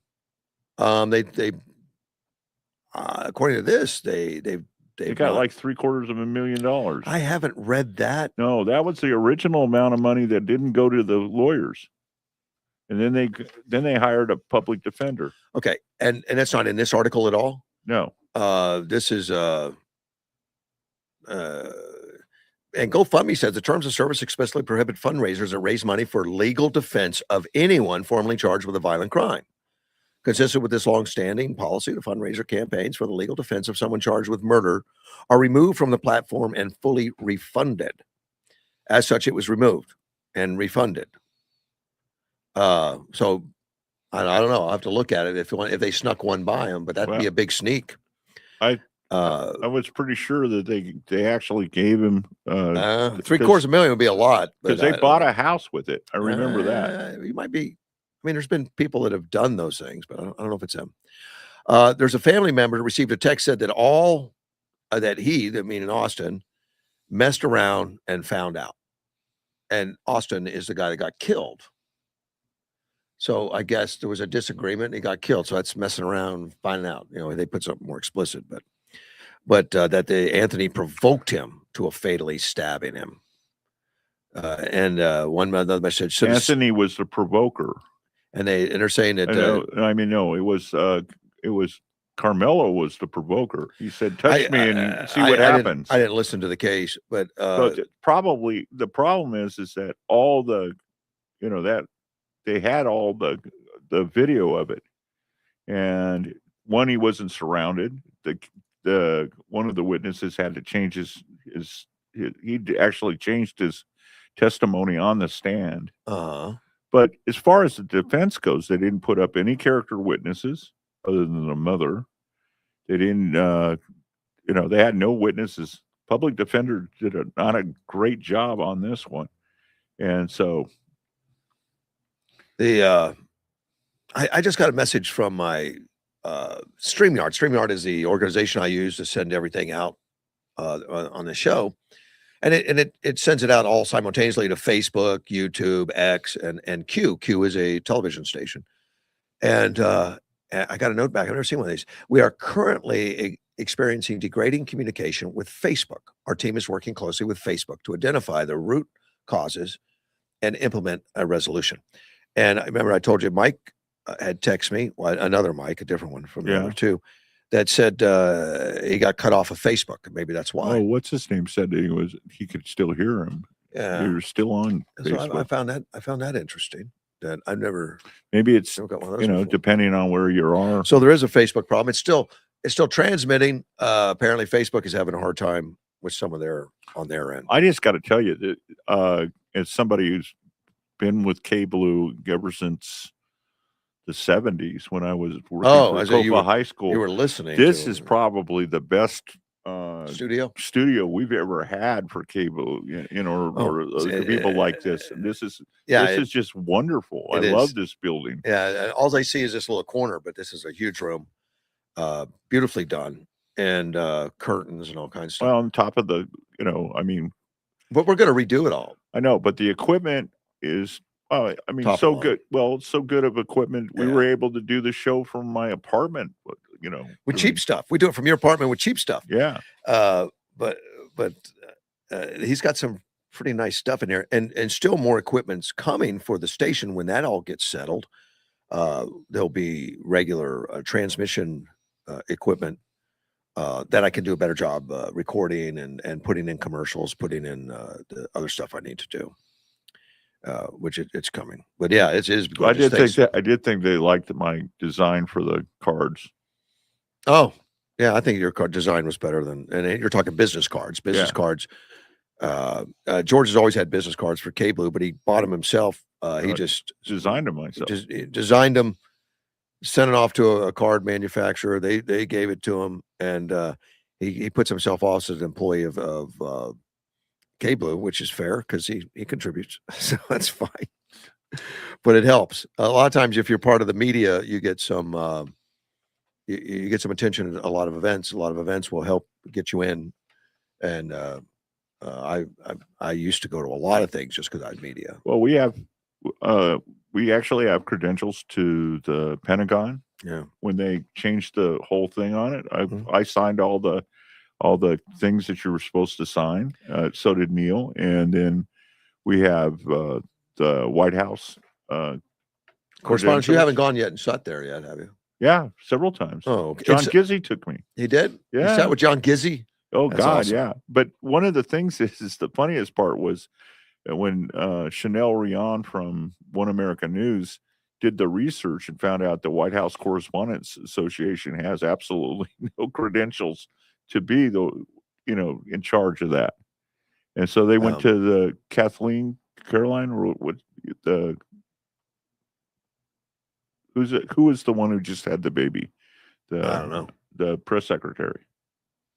Caroline or Kathleen? Oh, the current one. I don't know. Yeah. Well, anyway, one of the things that came out of it was Chanel came in with all the paperwork that said that's just a charity for that throws a dinner once a year. They don't have any rights to tell you what to do. And so in the middle of the night, they came in and they popped off all the things off of, the little name tags off of all the chairs. So it didn't say CBS or NBC or. Let's talk to Sandy real quick. Sandy, good morning. Just morning. Something interesting. I wanted to report that I don't think I was scammed, but I watched your show on YouTube. Yeah. And it was, I think, 1 or 2 days ago, my phone showed me a picture of you and Dean in the studio, and then it had this question with it. Do you think this is AI? And then it said yes or no, and I put no, and it said thank you for your feedback. Wow, so they're that checking. I never heard that before. I'm glad you told me. So are you real? Well, I wonder. I would think they could tell. I'm real. Would they put it on other people's phones too, or is it just personally to me? I never had anything like that ever happen before. They're probably and double. I was like, I know you guys, unless they had fixed your picture and it wasn't. But it looked just like you two. So. But you know what? Somebody beards? did that to David Hansen. They made a show using his image and all that. Total different show. And I watched it. I remember watching it thinking, well, this is like something's wrong. It's not him. It's a little different. He didn't have any pauses in his speaking. He was speaking like well disciplined with no interruption, which isn't how he speaks. And but it was his voice. It was him. It was all AI, I found out, and they ended up stopping that company that was doing it. Well, and this was just a picture. Wow. I just thought that, I watched the show. Are they just, I don't know. I did not understand that, but I thought I should report it. Well, maybe somebody maybe somebody just took our picture, put it on there, and did a different show, but they used our voice. I don't know. It didn't have the name of your show or anything. Oh, wow. It just had a picture of you guys in studio, which I recognize because I watch it on YouTube. Oh, okay. And then, do you think this is AI? Yes or no? And I said no. Wow. Maybe it was a test to me. Maybe they slide. I don't know. But I thought at least you should know just to be aware. Thank you so much. So, all right. No problem. You guys have a great weekend, and thank you, George, for everything. Bye-bye. You're welcome. I just checked. All the Facebook listeners are gone. They're all zeroed out. So Facebook's having problems. Sounds like it. Nah, that's too bad. We still show transmission to Facebook. In fact, let me try turning them off. I'm going to remove. I'm not going to say. I'm glad you're doing this. I have no idea how to do it. I look at my smartphone and I don't know anything about it. Edward, every time he sees me, he takes my phone away from me and automatically upgrades all the stuff. You're supposed to upgrade it every once in a while. Well, Edward's smarter on that than both of us. Smarter than anybody on that stuff. He knows what he's talking about. Well, I shut them down and I put it back on. We'll see if that makes any difference on Facebook. Not yet. We'll see. Well, I still remember that during COVID. Has anybody thought about unplugging the country for just a couple of minutes and then putting it back in? It's always seemed to work, Alt delete, whatever that is, do that.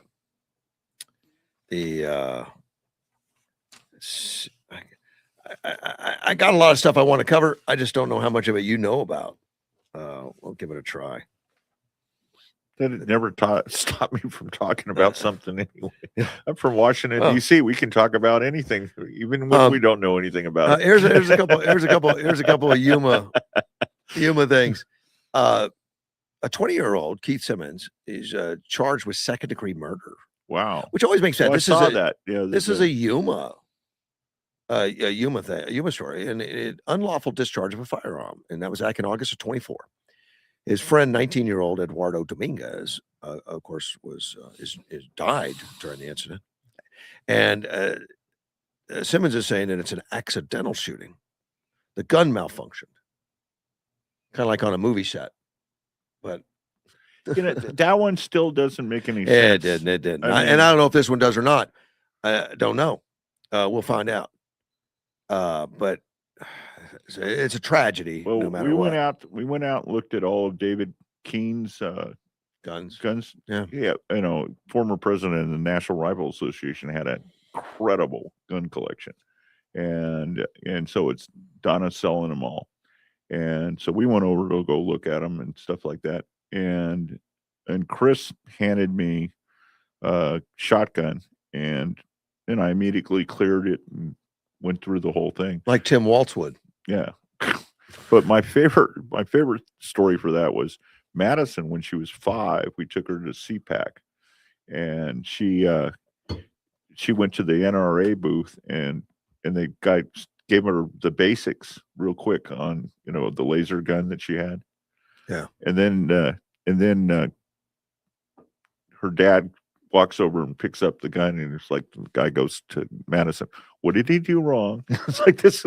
He didn't clear it. He didn't do this. It's like, well, let me get back to this. A 5-year-old knows it better than she's studied this murder case.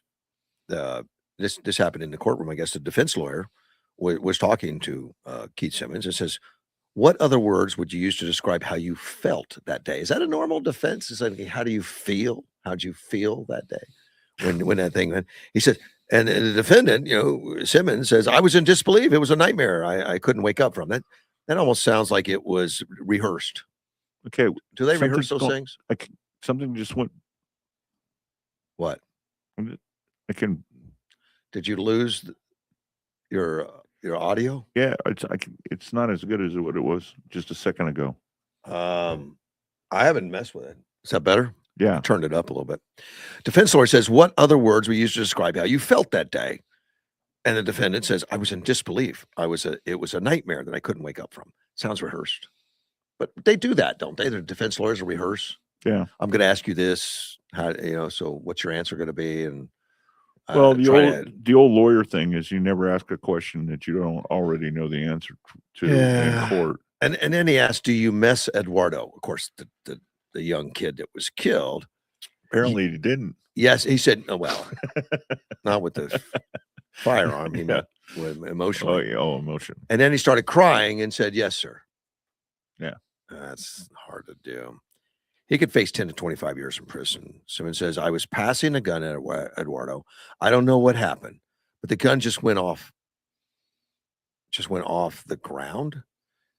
And then the shot went off the ground. What, he dropped it?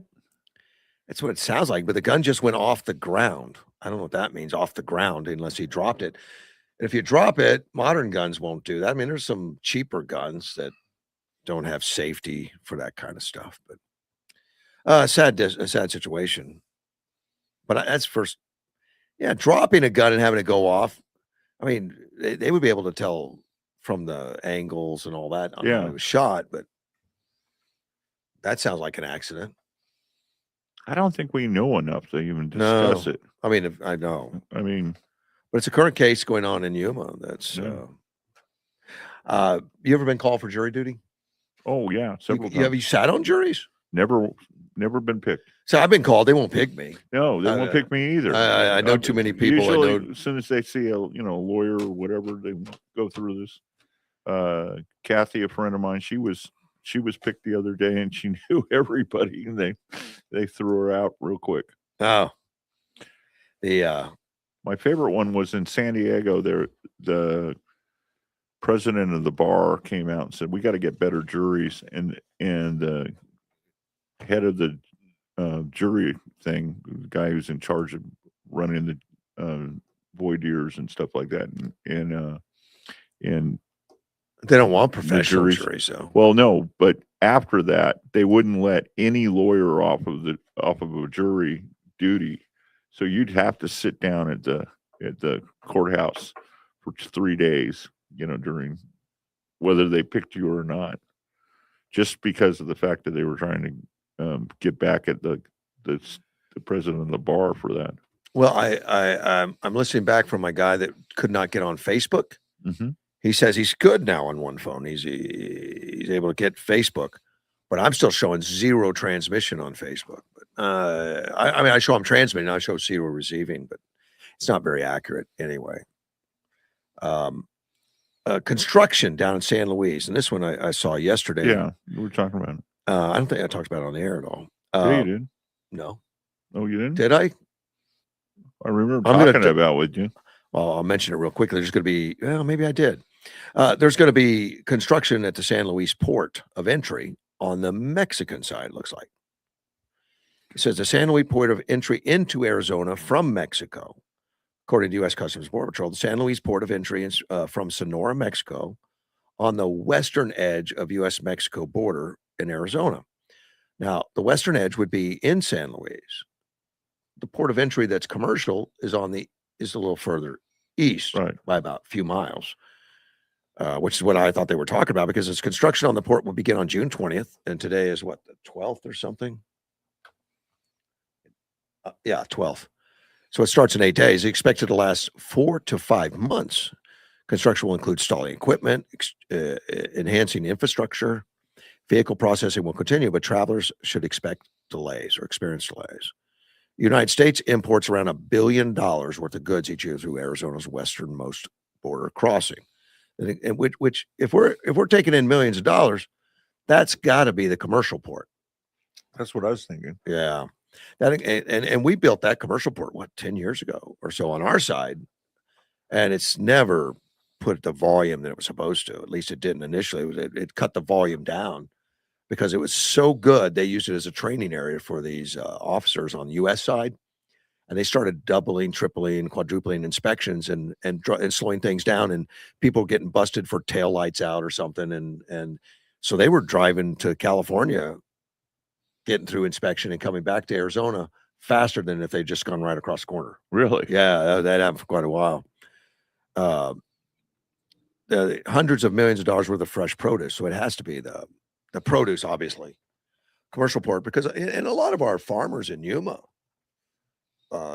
they have farming in Mexico. They do both. They'll go down there and farm down there and bring it back across the border. Well, I've had back in the 90s when I was with Chapin, Fleming, and Wynette, Western growers had me on their list if you needed a lawyer near the border. And that was always really funny because the first time we had somebody had about $3 million worth of produce held up at San Ysidro that was like 6 trucks or something like that, full of produce. And it was Wednesday night. Was it held up because of the United States Customs? Yeah. Okay. Because one of the drivers had the same name as his cousin and who had been arrested for smuggling. Oh, yeah. And so they held the whole thing up. Yeah. And so he called Western Growers. And they said, call George Braun. And so I went down there and, I had him come into the office and we sat down and we figured it all out. And the guy said, okay, I'll pay you this much in cash. And then, well, if you can keep this, if you can get it before Friday, so I can hit the market, I'll give you this bonus and everything else. And then I just want to put you on retainer. And so it came out to finally be about somewhere around $150,000 in cash. That he gave you? Yeah. He came in with a suitcase and, 10. You still have it?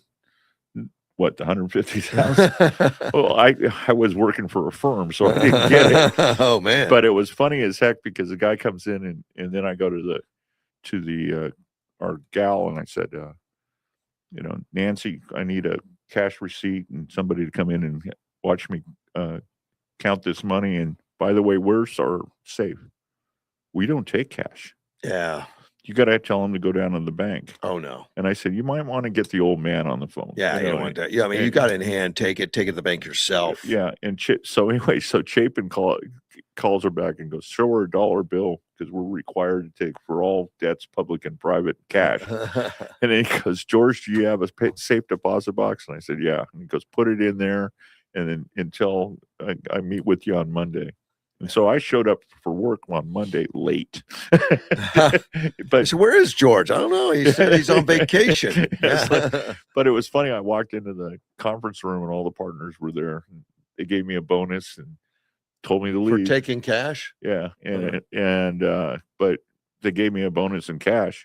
But it was funny because of the fact that then the word got out. We had probably about 20 other cases like that. They wanted to pay cash. Well, no, that had loads that were held up on the border, and paid cash because those guys work. Cash? Those guys are, when they have to go across the border all the time. Who wants to carry around that kind of cash? That's terrible. Well, apparently they have to do that on a regular basis. But it was funny as heck because one of the things was years later, after the firm had broken up and stuff, I ran into one of the partners and he said, I was going through a really bad divorce during that time. And that cash, I gave it to my buddy and he hid it for me. It's like, he hid it. Yeah. He goes, thank God I had that money every time. Good Lord.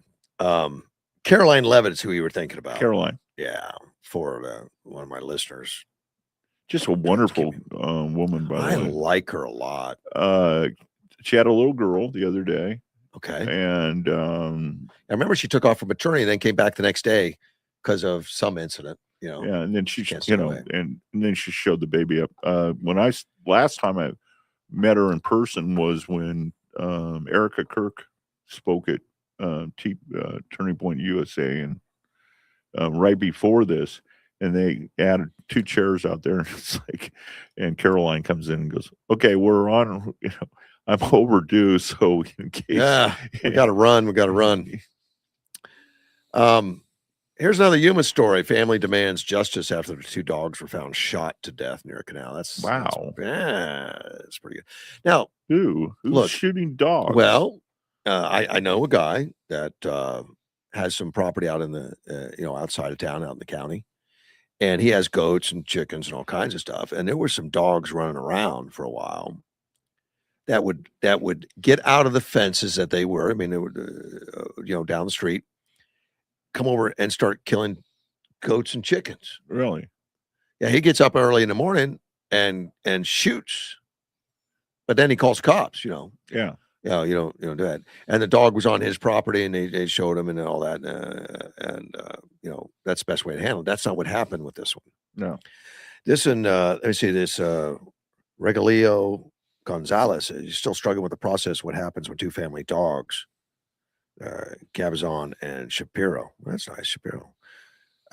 He said they were constant presence, and it's on a family ranch running alongside cattle, chickens, and other animals. So obviously, his dogs weren't killing chickens because they had them on the ranch. Right.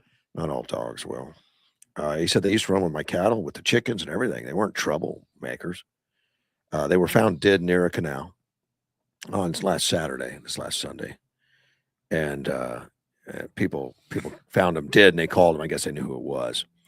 And they were 50 feet away from each other and appeared to have suffered a single gunshot to the head, which is weird. Yeah. That's like you're petting the dog and shoot it. Yeah. Says, when I went to pick them up, I didn't see any trauma on them, just a shot in the back of their ears on each of my dogs.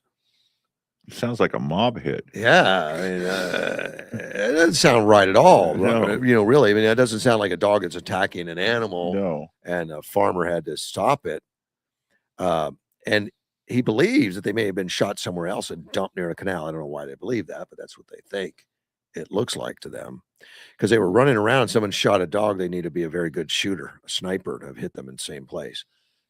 No, somebody was close to the. Yeah, like the dog went up and licked their hand or something. Or it was their dog and they wanted to get rid of it. I don't think he would have called the cops and made a big story about it. No, or somebody else's. It was a dump dog, is what I'm saying. Across the street, they found one of the dog's collars appeared to be broken, as if it had been yanked on. And maybe that's why they think they were dumped there. And he says it was Cabazon's, and I think it was just yanked because it's broken. I don't know. They reached out to the county sheriff's office, transferred to animal control. We were given a case number, and now I guess they're looking if they can find out who did this. If there's any indication, Gonzalez family would like to know that killing these animals that were family dogs running around their ranch. Someone decided to. I remember, was it the Greyhound rescue thing? That was a big deal for a long time. Greyhound rescue. That was for dogs that were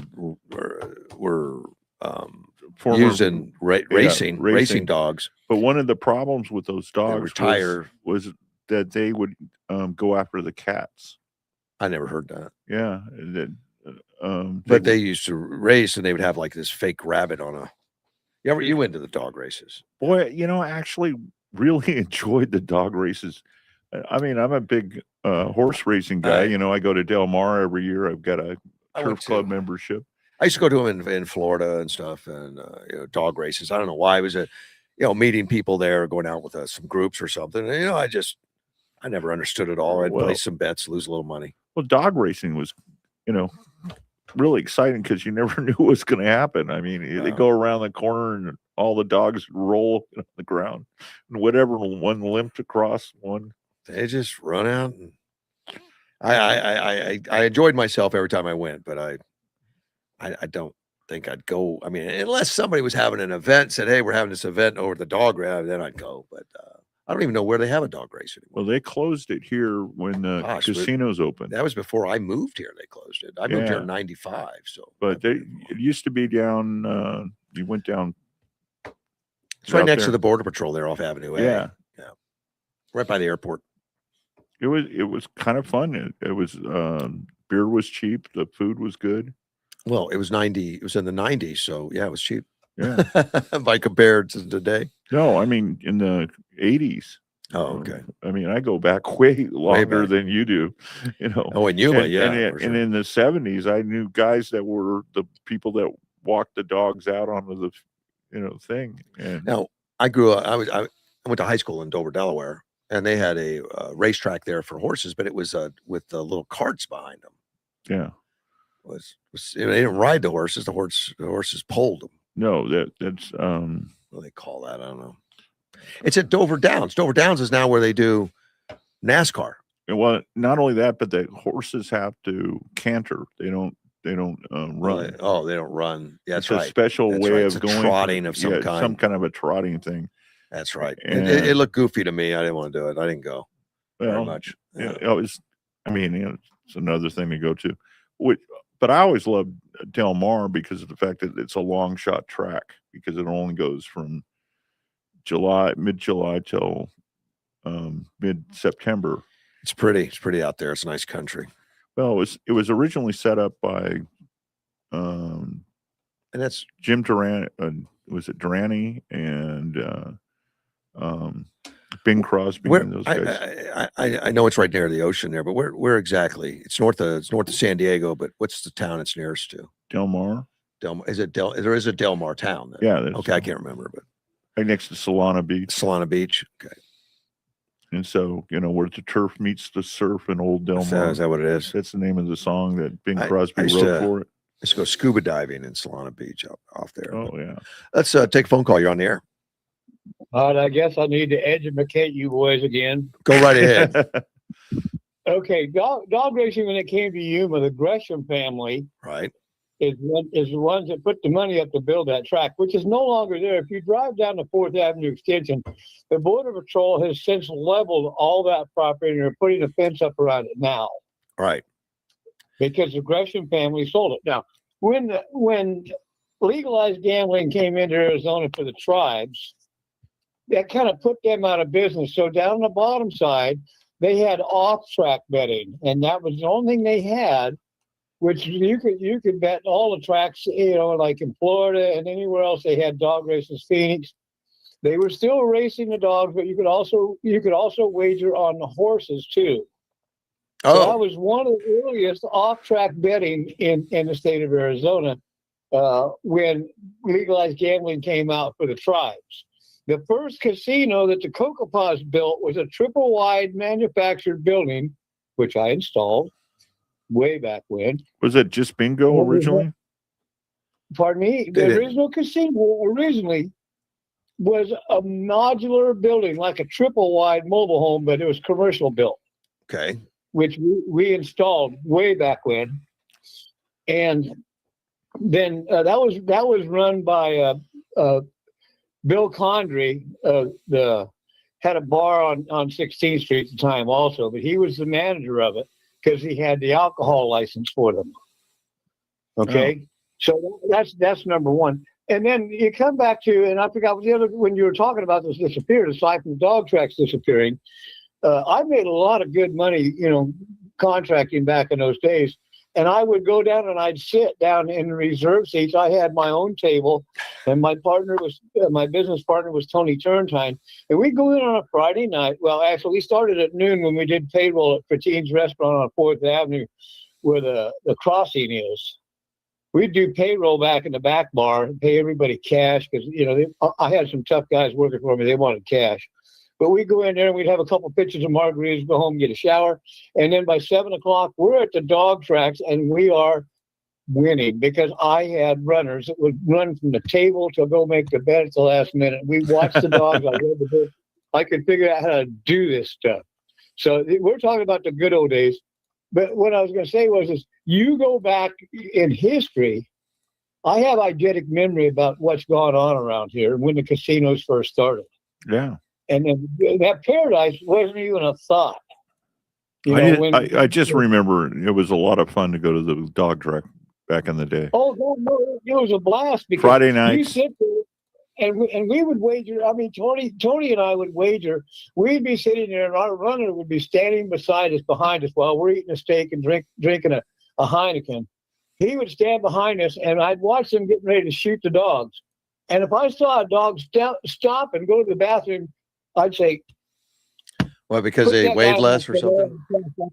Because he's lighter and he's going to go faster. Yeah. And I would generally go out of there with twice as much money as I went in with. Ah. I was kind of crazy. So you would make a lot of money, then sit down at the table and pay it back. No, I would leave the dog tracks 90% of the time with more money than I went in with. Wow. And I was betting $100 bets. Yeah. All right. And it was called gambling. If you can't pay, don't play. Yes, that's the way it goes. But that was way back in the old days. I mean, I remember when your dad was down around Highway 95. Yeah. Because my dad and your dad were friends, which you didn't really know. He had 2 helicopters. My dad had just been flying helicopters for Boyd Chambers on Frost Patrol. Yeah, and then we had the big ag cats that were red too. Yeah. Well, that was after I was already gone in the Navy when you had the ag cats. Yeah. But we only had one AdCat pilot, and that was in '69. And he was only there a week replacing one of our pilots that had been killed. And he hit the 69 kV lines on County 11th Street between Somerton Avenue and G, and he perished. And that was when my dad and I both said we walked away. We had one. And then I didn't do any flying until after the 72 or 73 Reno air races, and I started flying with Gene Dewey helicopters. I remember one time that we had a crash over in Winter Haven, and Mrs. Berryman, it took out the phone line. Oh, that's not good. And all the neighbors going to hate you for that. No. But it was funny because Mrs. Berryman went out personally, climbed up the thing and reattached it because the phone people were taking too long. That was you guys that knocked that out. Yeah, we knocked it out, but Mrs. Berryman was the one or the daughter went up and climbed up the thing and hooked it back up. So the daughter, she couldn't have been 16 at the time then. Yeah. But I knew Harley Berryman. He was a hell of a nice guy. Oh yeah. In fact, after he had passed, I helped him out when they got their first laser system, and went out and drove tractor for him at night for a couple of weeks. Explaining to him how that laser level worked. And now I'm telling my age again. Well, that's how I learned how to fly from Dad and all those crop duster pilots and stuff like that. And one of the things was that I really loved was that we had all the kinds of stuff. We had a Piper Aztec, and we had part of a Lear and everything else. But when Jim Barkley spread himself. Went down with his P-51 Mustang, wasn't that? Wow, yeah. That was questionable death there. I don't know how. It was 1979. It was 1979, but after he died, Dad got rid of everything. Right. Yeah. Well, you understand that's still a questionable accident. Well, it was. You know what I'm talking about, don't you? Yeah. A P-51 Mustang does not explode in midair at 11,000 feet for a reason. Well, yeah, but I thought he died from hypoxia because of the fact that it kinked the air hose. No, see, I got a different story from a guy from the FAA who said that thing, the wings got blown off of it at 11,000 Well, yeah, feet. it didn't make any sense. But luckily, the one thing everybody said was lucky was that he wasn't able to turn on the automatic pilot, or he would have gone just straight until he gone out into the ocean and ran out of gas. No, well, you remember when Paul Birch was killed in my dad's old hangar? Yeah. That was questionable too. There was a jet aircraft that just kind of veered off the runway, got up 8 feet off the ground, blew through the hangar. Yeah. Because that was our hangar right there. And that's the old Spain hangar. But anyways, Barkley, that's a sore spot in my heart because I love Jim Barkley. Oh, we lost a pilot. He never got to live in that house that he built down on County 11th. His wife, that beautiful house. Yeah. Was it Donnelly never got to live in the big house that he built down in the valley, and because he Don had other issues too. We're not going to go there. Yeah. But like I say, Jim Barkley was a very good friend of my family, and he was one of the guys. When you're in the crop dusting business and times were tough back in the '60s, he was one of the guys that says, "I don't have it right now, but I'll have it next week," and he would pay his bill on time. And then in '69 we lost Ed Jackson, had a heart attack right over Barkley's house, and then turned left and went into the crevasses just east of his house, and he was the first guy there. And I was the second guy there, and there was nothing to do. It was engulfed, and that was just another bad deal. That was another decision. That's why we hired a new pilot out of California, flying a brand new AdCat, and he crashed right over the top of me, clipped the lines, and then hit the other side of the field. And I just said, you know what? I'm done. My dad says I'm done too, because he was just recovering from his '68 crash where he tried to rip his right leg off. He retired with 38,000 hours.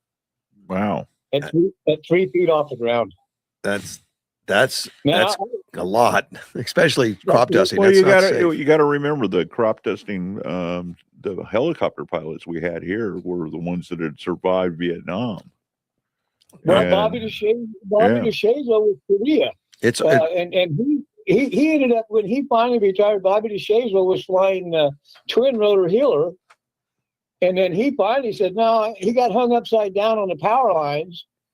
He went right through the power lines. He was hanging upside down for about 45 minutes before he just finally decided to cut his belt and dive out of it. Yeah, but he talked about it afterwards. That's good. Yeah. Not all of them lived through that. Well, Wally Schirra, the astronaut, the only guy to go up on Mercury, Gemini, and Apollo, always said, any landing that you walk away from is a good landing. he would know. I was always told you never stop flying until the dust settles. Gene Dewey and I put in 2 Bell 47s, before he said, okay, quit flying the junk, and he got a 205 Ranger and converted it, and then was going, because the 47s, there was nothing wrong with that helicopter. It was a fact that we were working 16 and 18 hours a day. We both fell asleep at one time and piled into a wet lettuce field and crawled out. And then the second time, it was just straight up blew a main shaft, and we're in the mud. I just, when these people talk about pesticides and everything else, exposure and stuff like that, I just remember being around it, mixing it, going through. You were? You mean when I was a kid? Do you think it affected you? No. Don't answer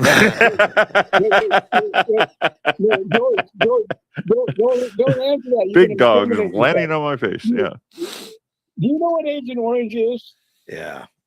What? Paraquat with a dye in it. Paraquat. What's paraquat do? No, I thought it was Agent Orange was. I thought it was what was the other herbicide? It's a herbicide, but I don't know. Roundup. Well, it's close to it, but paraquat is what we used to spray on the cotton fields to get them to go ahead and pop the bolls early and drop the leaves off. Within 3 weeks' time, you spray it with paraquat, and it pops the bolls, and it dries the plant out. You cut the water off for 30 days, and you spray it with paraquat. And then they started using it for marijuana eradication down in Mexico. Of course, but we were using it here back in the mid 60s for putting the leaves, knocking the leaves off, and popping the bolls on the cotton, because you've already treated it all year long with parathion, malathion, phosgrin to kill the pink bollworm. Right. Once we get the pink bollworm under control, then we started flying it and dumping it on the cotton to knock the leaves off. Well, the government found out what was working so good, so they put it was actually the color of the barrels that it came in. Yeah. That were orange. And that's where that came from. And ain't nothing wrong with me, Yeah, right. Your dad was a genius at some of the things. He did hire the right people at the right time. Yeah, this is true. It was a when you go into the growing all the time and stuff like that, and it was based on, and you had to get the cotton done quick. I mean, I just remember I was talking about this the other day because now that the truth of Cesar Chavez has come out and proven us all right, that. Well, I don't want to talk about him because. But one of the great things is that before that all happened, cantaloupe was king in this town, and oh my God! And I mean, and the other day I saw an Imperial Valley cantaloupe that come from Holtville the other day in Washington D.C., and I had to point it out, the high sugar net on it, and I said, "You're gonna if you buy this cantaloupe right here, you're gonna be happy."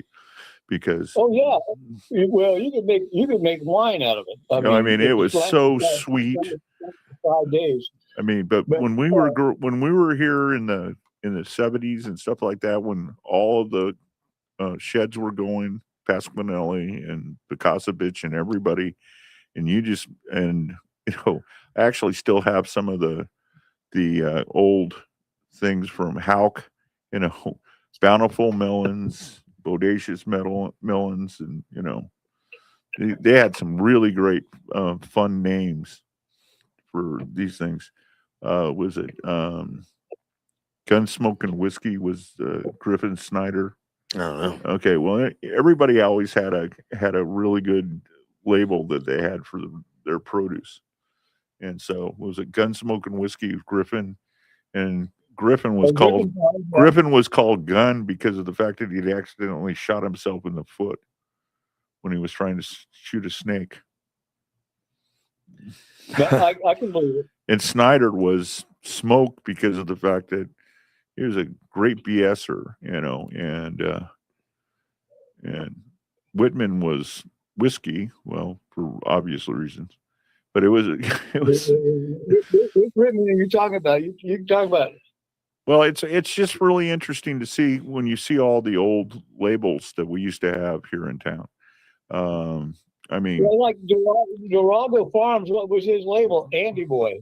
Yeah, it still is. And was it Diorigo Farms? Diorigo. And then was it Sanini's was Iron Duke? Yeah, I mean, Ed Sanini did real good, and the funny thing is Mark and I went in, I can't remember what year it was. I mean, my wife was really mad at me because I spent $15,000, and we went in on a piece of 100 acres down in Mexico for lettuce.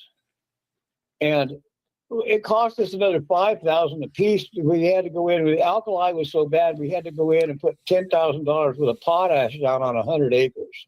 Yeah, Mark died too young, playing basketball with his son, and had a heart attack. Yeah, out in the street. And he had quit drinking, and he had that heart attack, and he quit drinking and started working out. And I was a pallbearer for that funeral. Yeah. And I remember that one. I was there. I don't remember any of it. I wasn't there.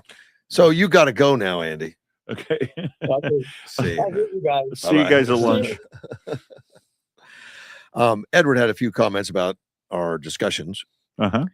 He said, everyone, we must be proud of all the working out we do in Yuma, which is, he's just being sarcastic because we keep saying Iran and it's Iran. And so he's trying to get us correct. Oh, okay. That's nice of him. I do slip in there, but so does, I watch a lot of the news and stuff, and a lot of the commentators will say Iran because that's how it's spelled. Yeah, they'll say Iran.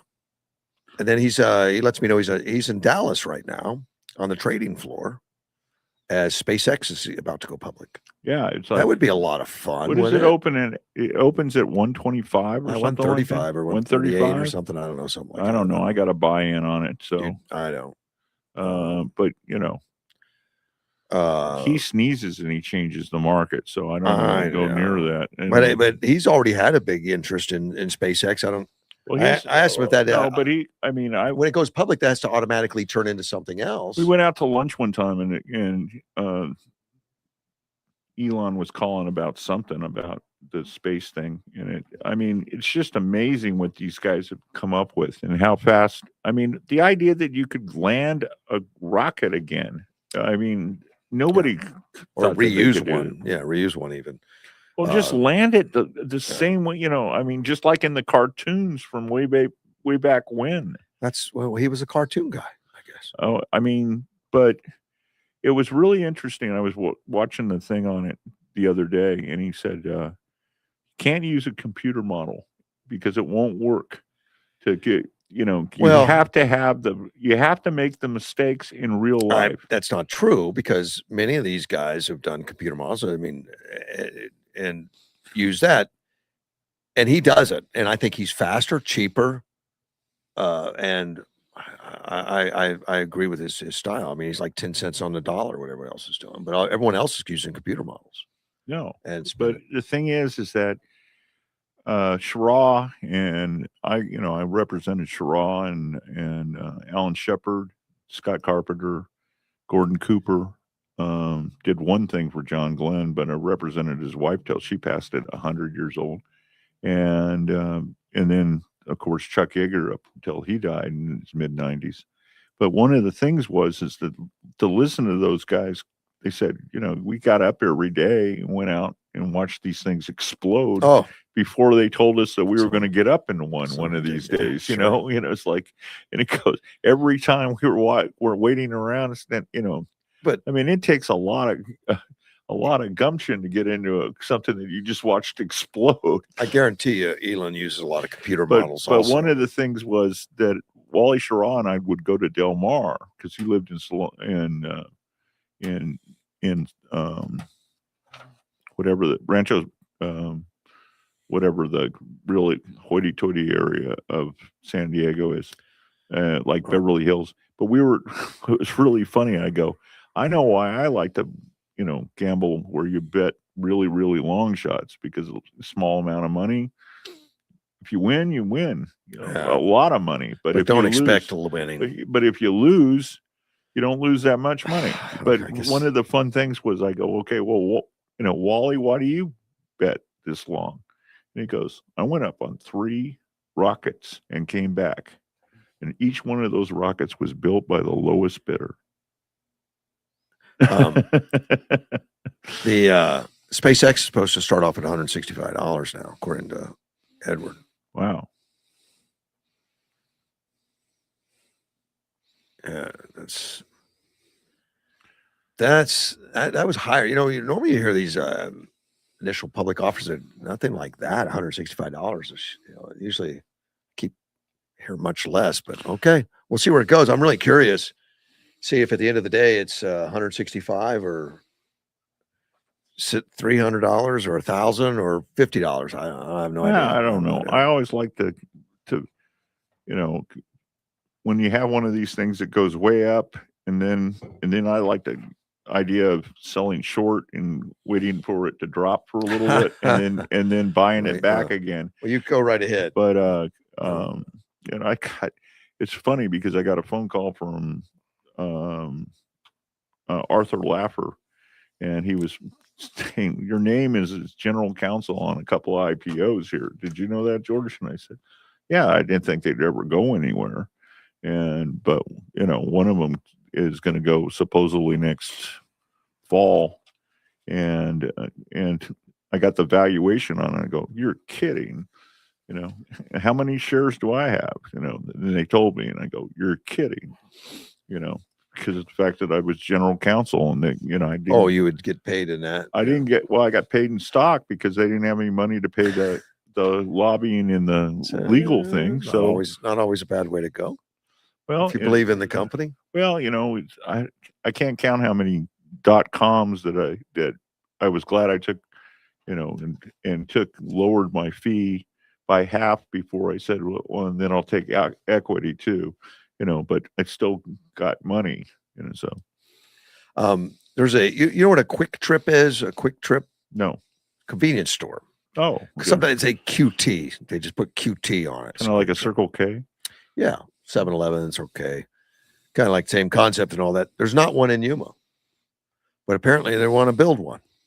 And people are saying we don't need it. Isn't that weird? Well, it's really funny. There's somebody who's here for the World Cup, and they started going across the country. They're in Yuma? No, somebody's been following them on one of the platforms, like Facebook or something like that. But these guys have been trying. They came from Germany, and they're going across the country and seeing America. Okay. And apparently, they've fallen in love with Buc-ee's. and I want to talk about Buc-ee's in a minute, because I'm curious about those guys.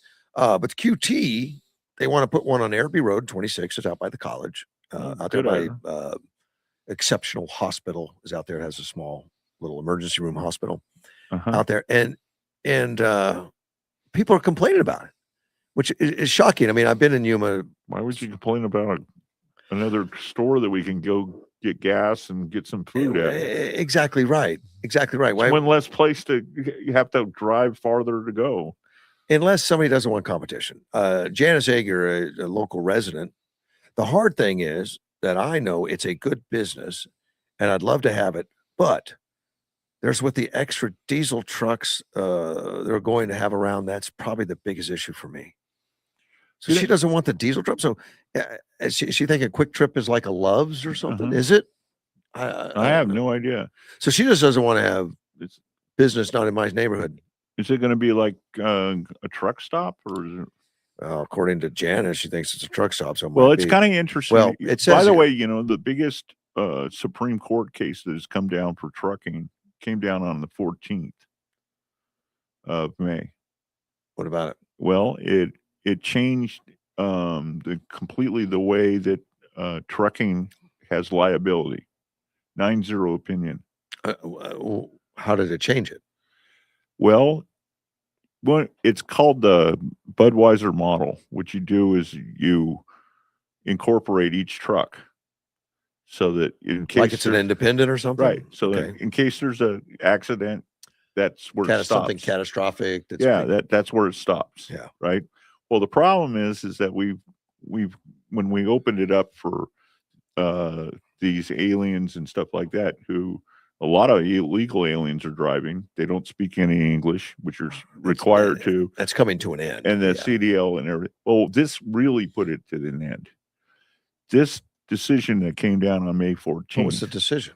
Yeah. Well, I mean, what was it? The decision was liability goes to the person who, or the company. The whole company. You can't just isolate a truck. The company that loaded the truck has a responsibility to make sure that their licenses are up, that their books are right, and everything else. So the owner of the freight has to hire a company or hire a so person. Amazon and anybody, Walmart, whatever, if they load the truck, they're liable, the broker. Wow. And so they have to verify credentials. So it went from there all of a sudden, my guys up in Salinas, they were telling me. When did they do that? On the 14th of May. Okay. And on the 15th of May, most of these guys who were wildcats and stuff like that, all of a sudden couldn't get a load. Well, they've been Homeland Security has been taking people off the roads. Truckers. This now that brokers won't give you a load, that takes you off the road even faster. And helps. And so now it'll go back. Price is going to go up because of the fact, but more importantly, it's going to get rid of all these, because there's a lot of these guys out of Bangalore and, in India and stuff like that own these companies, and they're, it's got like a mail drop somewhere in Phoenix or something like that. The last time they pulled over, I read an article the other day of they had a sting in Yuma, like 10 days where they went out, stopping trucks. And they ended up arresting like 46 people from out of, they were foreigners. 6 of them had no license at all. The rest of them all had licenses that were issued like in California, Illinois, New York, where they're not checking citizenship. No, and not only that, but you can get a New York license without a name or a picture on it. Well, for a CDL, all these guys got deported. Yeah. Yeah. And I know that they're not. I know the government, the federal government, is going after these states, withdrawing money and stuff, because they set the rules for the commercial licenses. Is the federal government, and states like California are thumbing their nose, like, we don't care what you say, we're going to do it our way. Yeah, that's racist. We're not going to do it. Yeah, you're racist. And then, but now all of a sudden, a broker looks up and it goes, if the license is not right, if that's the way to go. Books are wrong. That's great. If you don't have the proper DOT things on your thing, if you haven't had an inspection in the last so many days, I mean, now all of a sudden you're the broker and you're on the hook for it if you use that truck. That's going to help shut it down more than anything. This QT, it already did. This QT that you took me off of, QT that's coming, it's not a truck stop. It's only got 6 diesel pumps. That's just for standard, because it's on the foothills. We've got a lot of diesel pickup trucks. No, what are you talking about? Dad had a diesel Oldsmobile. Yeah. The Hawk. There's not a lot of those around anymore. Yeah. Oldsmobile doesn't do diesel anymore. Yeah, but they had a really great car. Dad did. In fact, license plate was Hawkeye 1. But it's only got 10 pumps, so it's not a big deal. Right now, it's just about rezoning. That's what they're looking for. We're still waiting to see if the rezoning will happen. From there, we'll see if something gets built or not. It's on 7.08 acres. The only reason I think they could stop, I mean, somebody's trying to stop it, is probably like Circle K, who has they have a lock on the convenience stores. How many convenience stores they have in Yuma? They must have a couple hundred. Mm-hmm. And they think this one more, that's just it. That's too many. I mean, if Circle K has been building them ever since I've been here. We've been getting more and more all the time. But somehow this QT, because there's how many of them have changed? The one on Arizona Avenue over where I used to live, over on Palo Verde and Arizona Avenue. There's a fourth. It used to be a Circle K. And we used to walk when I went to Gila Vista Junior High, and you walk to school and back. And there was a you'd stop and get a Coke on the way home. Well, most of the convenience stores in town are all Circle K. I mean, there's a few Wildcat independents, but and then you got all the gas stations now that are convenience stores. What was down in the valley? What was the name of it? Edward's splurging on himself today. So I guess he's having a good day. It's the SpaceX opening stock, so he bought a large Coke soda and he's putting honey in it. That's him splurging. Well, he's a tightwad, isn't he? No, it's not that. No, he's looking at the calories. I mean, no, he does take care of himself. No. He takes care of this himself. is the thing. The last time we had dinner at the Palm, it was like he goes, "Okay, well, I can have this many calories if my daughter finds out, and this many if I." And you told her, didn't you? No, I didn't tell her. Let me see I want to talk about the fight that's going to be going on. When is that happening on the White House lawn? Is that supposed to be like today or tomorrow? You know, there are some residents from Virginia sued to keep them from doing the event because they didn't like it. I guess it didn't get stayed. I guess it's still going. It'd have been big news. It's going to be Sunday on June 14th. What is day? The 12th. 2 days. It's going to be Sunday. The UFC Freedom 250. I want to watch it. I'm going to. It's a pay-per-view. So there's money involved. So you say it can't be money involved if it's on the White House lawn because, well, I think. Well, did you see what they did to the mall lawn? Yeah, with the 8647. Yeah. I mean, come on, guys. That's just, I don't know how they get that done. I mean, it had to be somebody that was working on the lawn. Yeah, somebody's working on the lawn, I would think, it's going to be a landscaper. Yeah. Or, that would have done something like that. I remember we burned the Kofa into the Yuma thing before the Kofa Yuma game one time into their lawn. Wait a minute. Edward's got fight tickets. I'm sure he does. He also likes to go to that game where they kick that ball around or whatever. I guess there's some kind of a big thing for that. It's called football in every country, and soccer to us. It's like a big. I guess there's some kind of a big deal this year. You know it is. It's a big deal to him. 4 years. You're just trying to. You're just trying to piss him off. Yeah, he kind of likes the World Cup. They go running around and everything else. I go, when are they going to have the game start? Go ahead, make fun of it, George. Go ahead. Yeah. It's just the biggest game in the world. Well, no, he hates baseball, so it's like go. But this fight, I'm going to say he's got ticket. He says he's taken Madison's boyfriend. So hard for me to read. It's so weird. I mean, that she's old enough to have a boyfriend. I didn't think. I'm surprised he's still around. That you know where he is. I mean, he didn't say he's bringing him back. He just said he was taking him. I mean, I just figured that the guy just disappears one day. Yeah. I don't know what happened to your boyfriend last time I saw him. But no, but when she was doing crew, that was a really cool thing. Was the and that's on boats. Yeah, but she was the rowing. coxswain, and one of the does she still not do that? I don't know. I think she does. But one of the things was that he said how respectful the young gentlemen were when they came in to say, "Hey, I can drive the car, and I haven't ever had an accident. I'm never, I haven't had a ticket." It's good to know. No. Now, when my daughter was dating, I'd invite all the boys in and talk to them, and sometimes I'd be cleaning guns. Yeah, just by chance. Yeah, and this one guy, most of them just were scared to talk too much, whatever. One guy he lit up and said, "Wow, man, is that a desert eagle?" Yeah, and he was really excited about it. And my daughter hated it. Never saw him again.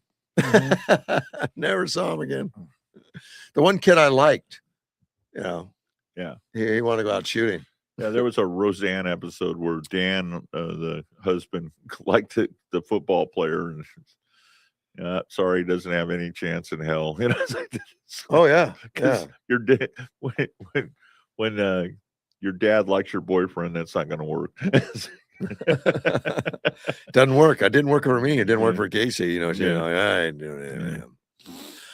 This this event's already got some major fighting going on.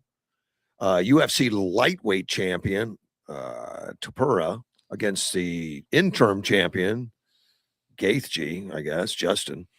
They're taking attacks at each other. Apparently, one's going through a messy divorce, so the opponent is screaming about the messy divorce. And I can say this: I would leave him too. That's all I'm saying. I would leave him. No way I would put up with his crap. Hey, by the way, it's a fight already. I got a question for anybody out there. Where could I find Yuma postcards? At a Yuma store. I go to who would have them? Downtown Main Street Visitors Bureau. Right close to the close to the like Brownies have it, or no, Bubba's, no, I'm telling you where to go. I mean, okay, just go down there where the movie theater is. The old theater, historic theater. It's near there. Well, we were at Luce the other day, so across the street from Luce. Yeah, right down that area. Just go down there. They'll have something. But they're saying that this Justin crossed the line. What happened between my ex-wife and me is my business. We may no longer be together, but she's still the mother of my daughter. To everyone else, and to everyone insulting her or speaking about things they know nothing about, show some respect. You don't have to respect our relationship, but respecting someone's mother should be one of the most basic codes in life. Be better. So obviously, I want to watch this fight. Between these clowns. Well, who's fighting? Is that one Irish guy going to be fighting? Or I have no idea. I don't know what the tickets are. There's like the guy they asked him to run for office. I wouldn't be surprised if some backed out because they don't like Trump. I don't know that, but it would surprise me that because entertainers do that. Entertainers that musicians. I won't play at the 250 because one of the fun parts about it, the number, when he started working with Kennedy Center, one of the great things was when they dropped a couple. The opera hasn't made money in years because they keep doing these bad operas. They don't do the good ones that people want to actually go see. It's not the Trump Kennedy Center anymore. Is it just the Kennedy Center? No, they just took it off because some federal judge jumped into it. And they didn't appeal it. That's not going anywhere. I mean, he just he's still on the wall. Yeah. But the biggest problem with the whole thing is that he wants to close it down for 2 years and renovate it. And frankly, it hasn't been renovated. All the money that has gone to he's already bought the material. The material's already been bought, a lot of the vault marble and all that. And the judge says, no, you can't do it. But the Kennedy Center, crazy? Well, the Kennedy Center has been, given enough money to completely rebuild it from ground up. But the money was used to, they basically funneled it back to the Democratic Party over these years. Probably. And so let's take a phone call. You're on the air. Hey, Russ. Good morning. This is Jesse. How you doing? Hey, Jesse. Good morning. Hey, Jess. Hey, I wanted to share a story. I try to be positive on everything, but can I mention it to you? But it's about by the way, happy 250th birthday. I got to remind everybody. That's right. No, go ahead. As negative as you want to be, Jesse. I've never heard you be negative. It'd be cool. Well, I'm trying to make a positive spin. When I was a kid, we all wanted to speak English, all of us. So I didn't speak English till the first grade. My mom made a point to teach us all Spanish perfectly and read and write it before we went to school. And then the first day in school, you learn English. Boom. There was no ESL. If you want to play baseball, you better learn English. And but now, 50 years later, I noticed that none of the Mexicans that are coming over want to speak English no more. Why? And it's almost like when I'm in business or working with somebody, they get angry. They get angry on the phone or if you talk to them in English. And it's a new phenomenon. And I witnessed it with my own eyes. So I'm giving you my eyewitness account here in Yuma the last 50, 60 years.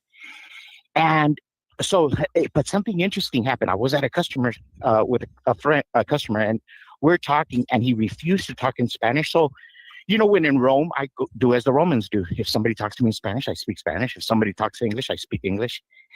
But so I was going to get his email address, and he's given me the email address in Spanish term, and my Spanish isn't that great, so I didn't know. And I go, ¿Qué es eso? What is that? And then he went into perfect English. Oh, wow. He said /hotmail.com. And then he started, he could speak English. He refused in America to speak English. And I'm seeing a lot of that. And it's getting to the point where it's almost violent in nature, like a repudiation of the American culture. Wow. That's kind of weird, isn't it? It is true. Now, I might be the lone Paul Revere out here saying that, but there is a generation that is coming to America right now that refuses to speak English. That didn't happen in our parents' time. It's the reverse of our parents' time. The immigrant situation right now, it does not want to get, they don't want the American culture, and it's getting to the point where it could turn into violence. Look at what happened with the Carmelo Anthony. We have two distinct cultures happening right now over there where that's at.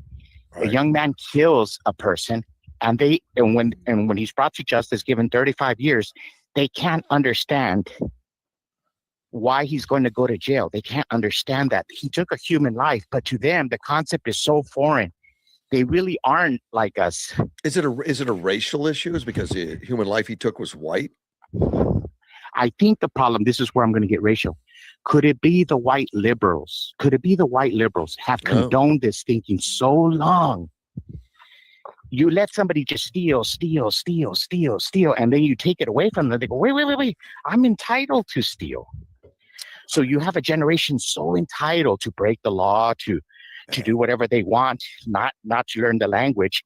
When you put a little bit of pressure and say, you know what, you must speak English. What? I don't have to. Wow. Well, I was telling the story about this the other day. We went to Martin's, which is a really great restaurant in Georgetown, and the table was with a date. We were sitting there, and a gal.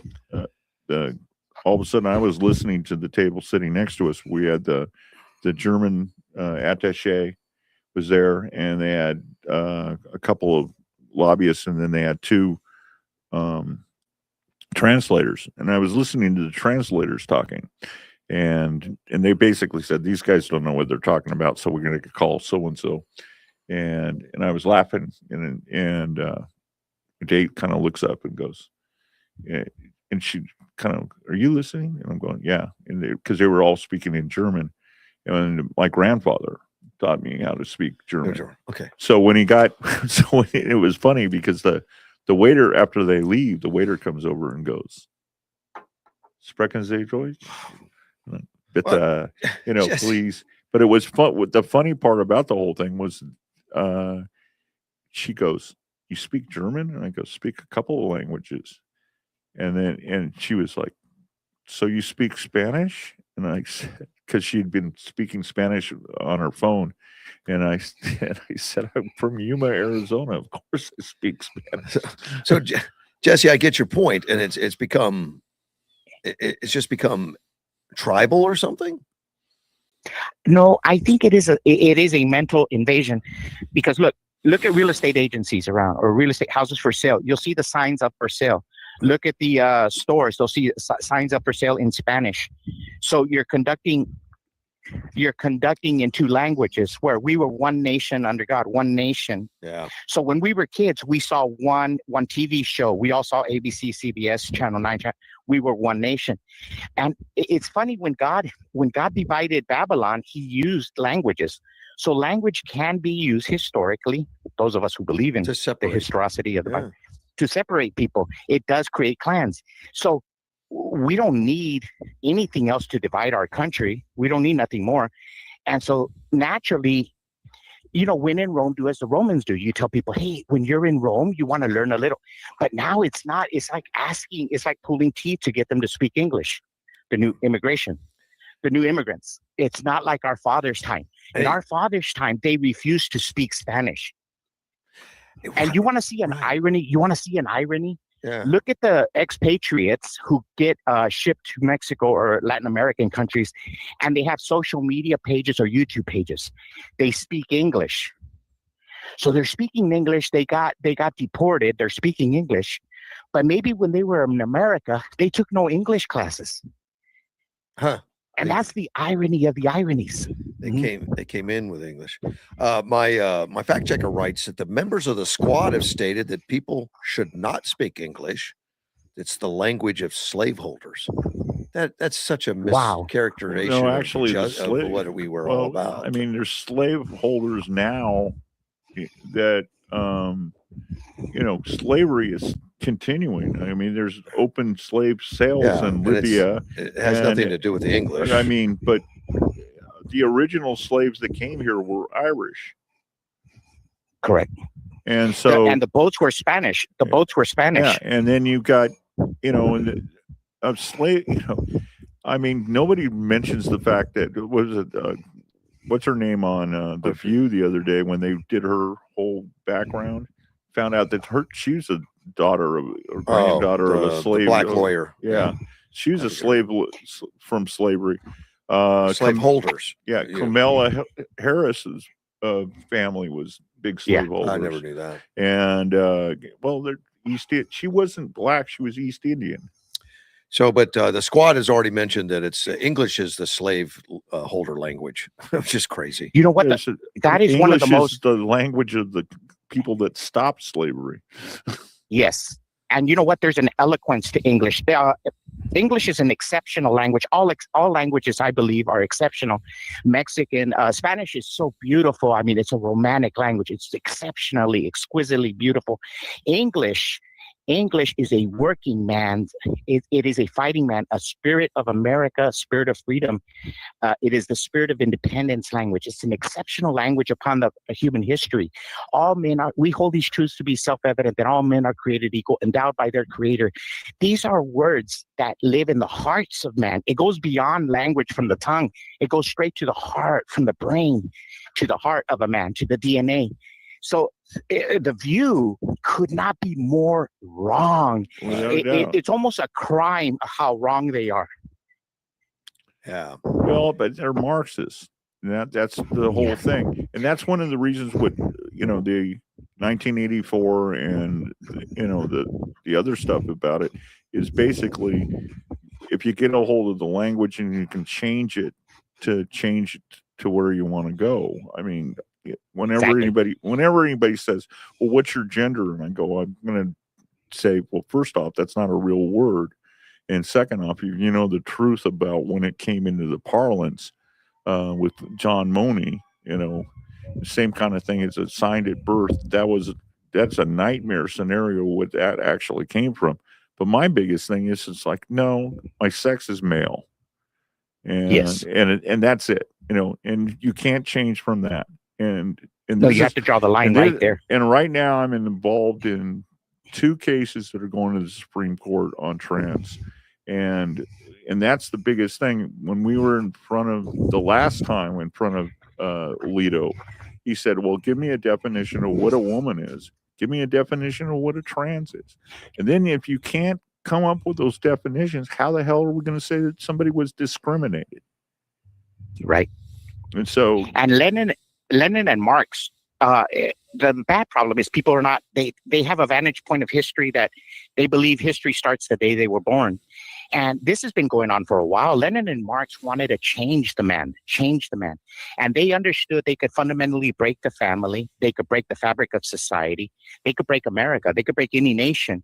And that's why if you go back and read Marx, Lenin's actions, they wanted to change the man. Right. They want to physically change them. You can control private property. You can control speech. You can control the human being. So they had to get away from a nuclear family. They were very big on abortion, the communists, the original Bolsheviks. Yeah. And now they're using transgenderism. Well, that was one of the things that came out the other day was the gal said, well, you don't understand how hard it is to be a black woman in America after the Carmelo verdict. Yeah. And said, you don't understand how hard it is to be a black woman who has black sons. And like how hard is it to tell your sons not to stab people when they go to a track meet, Wow.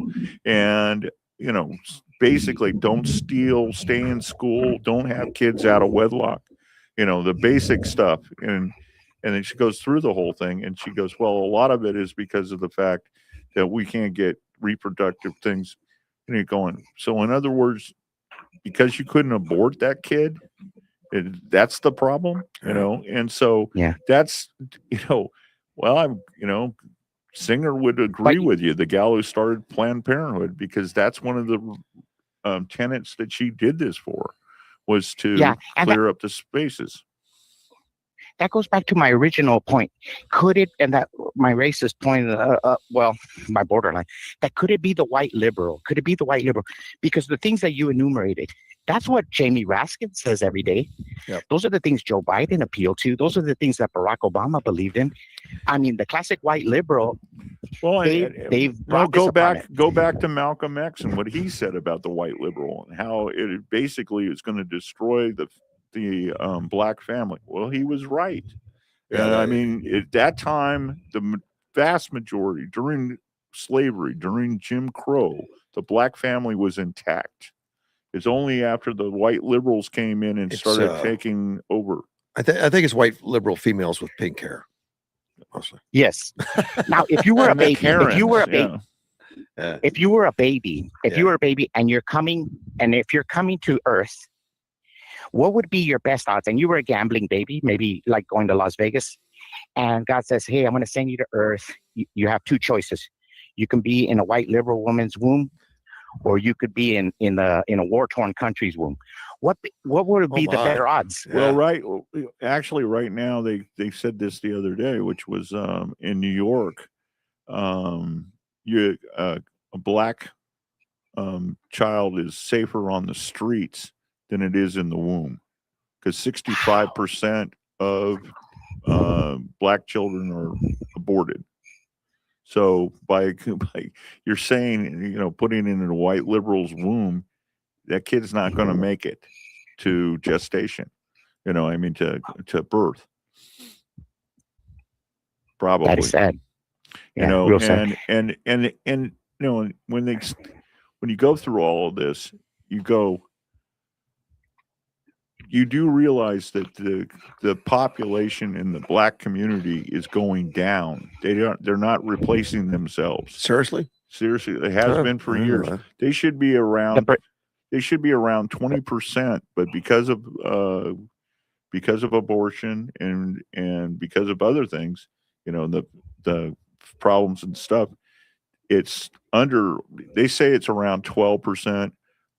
But it's probably around 10%. And this is one of the things that we saw in this last 3 elections with the Trump campaign.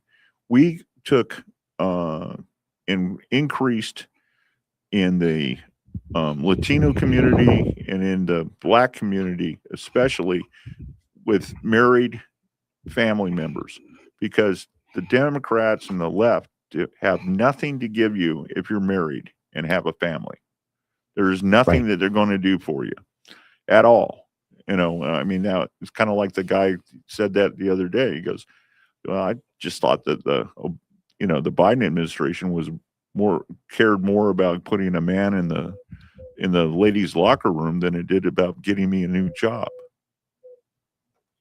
So, well, thank you for the call. I have a. Oh, go ahead. No, I just want one more thing. I have a remedy. Right. Patriotism. It goes a long way. I think you're exactly right. This has just been a breath of fresh air to have you on. Please call again. Okay. Thank you. Talk to you guys later. Bye. I don't know. Mike was more fun because he yelled at you. I like that. Yeah. I looked up because I thought it was more like 12. It's 12.6 to 15% in the U.S., depending on how the data is categorized. Because I understand that. The area with the highest population or state with the highest. No, but think about how many. I have a question for you first. What state has the highest population of blacks? State of fear? No. Okay, let me take Sandy. Sandy, you're on the air. Hi, just real quick. I'm trying to do stuff and pay attention to you guys, but I checked President Trump and I sent this to you just a little while ago. I saw it. And I tried to send you a copy of the photo. I don't know if it got there, but this is from Saeed Abbas Arachi. I don't know if that's anything right. It's close. The Islamabad Memorandum of Understanding has never been closer. Pending its finalization, the media should refrain from entering speculation about its content. In line with our responsible and transparent approach, all details will be shared with the public in due course. Yeah. In other words, whoever this guy is, and maybe you guys I don't recognize the name. I think I've seen it before as one of the players in Iran. It's kind of like, it's good that he put that out. Yeah. Because the media seems to love Iran. Yes. And I don't care if it's Iran or Iran. I call it Iran. You go right they ahead. just want to. You know, they just want the United States Freedom to of lose. speech. Say again. They just want the United States to lose. Oh yes, I know. Isn't that sad? They are definitely. I just wish they'd leave the country. They would not improve. Well, you know, they went, that was one of the somebody said at the White House Correspondents' Dinner, which was you know, after it was all over with. I said, what if it had been somebody on the other side who had come in to kill the press? Would that have been braved? You know, and I mean, and would anybody really notice that we lost these people? And so, and man, did that change the conversation? It's like, if you guys, some of them got to feel, and I don't want that for anybody, but got to see, you know, feel what it feels like if you're being shot at. It was, you know, maybe you'd think they would get better perspective, but you see, as my brother said, most of them come from the drama department in high school. And he said, you know, they were never the smartest bunch. Well, the thing is, So the thing is a journalism degree is I call it a media studies degree. It just like, you know, women's studies or whatever. It's a made up degree. It makes no sense at all. The original, it could be valuable. It could be valuable. No, there's no value in it at all. It's just a way for the colleges to make more money. But the thing is that the real original way that newspapers and the thing was, it's a trade. And every time anybody says it's a profession, I start laughing. I go, it's not a profession. They go, sure it is. And I'm going, okay, who licensed you? Did you have to take a test? And you don't have to be a license to be a profession. Yes, you do. I could be a mechanic. You don't have a license. That's not a profession. That's a trade. Okay. It's a trade. He's got you there, Russ. Yeah, right. And so the thing is that, but it used to be, you started working for a newspaper in high school. You covered the high school football games, the swim meets, you went and this is where newspapers used to be great before Gannett and all these other things took care of them, because of the fact that it reflected the local things, and it usually was owned by a family or somebody like that, and that the guy who was selling cars down the street advertised with you because of the fact that he knew everybody was going to read the paper because of the fact that it had last week's football scores, you know, or whatever, or the city council meeting. And that's when you used to cover stuff that way. And if they went back to that, you're starting to see it. The Baltimore Morning Star just was sold back to the family, and a couple other ones are being picked up. But one of my favorite local newspapers is the San Francisco Chronicle.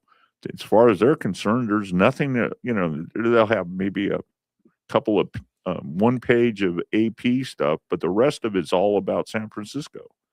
And, you know, and it was really fun to read. I mean, you had Herb Cain's column, Stanton Delaphane.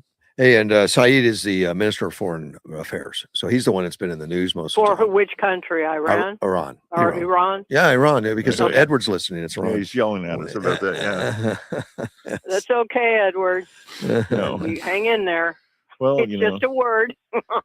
Yeah. I'm being ornery. I didn't mean to call these many times. Well, he's not drinking but I thought, coffee I'm going today, to check and see if Trump's put anything out. I'm going to give him your And he address. had, All right. so. Okay. Thank you, ma'am. All right. Take care. Okay, you have a good weekend too. Hey, whatever you do, tell Edward to leave me alone. Just because I'm pronouncing one word he doesn't like. I'll do it. All right. Bye-bye. Have a great weekend. You too. Yeah. Edward asked, if Black Lives Matter, when do they begin? I think that's great. Yeah. Oh, that's a good one. When does it begin? Yeah. It's like, I mean, let me see. Many progressives, this is from Edward, many progressives accuse Republicans of racism while simultaneously insisting that abortion access must be expanded in Black communities. Republicans, by contrast, often argue that protecting unborn children includes protecting unborn Black children. That creates an uncomfortable contradiction. If Black Lives Matter, then the lives of Black children in the womb should not be treated as disposable. Well, calling that position racist avoids the real debate rather than answering it. The Black community, the amount of abortions, he could probably look at the statistic, but it's like way higher than any other community as far as abortions go. It's something like, and they target in those areas. That one guy who went to jail, who was doing really late abortions and stuff like that, he was targeting that area. He was originally arrested. Sangler? No, the guy in Philadelphia or something like that. He was just a horrible person. Black women account for the highest percentage of reported abortions, roughly 41 to 43%, followed by non-white Hispanic women around 27 to 30%, and Hispanic women around 21 to 22%. Yeah. White abortions represent 27 to 30%.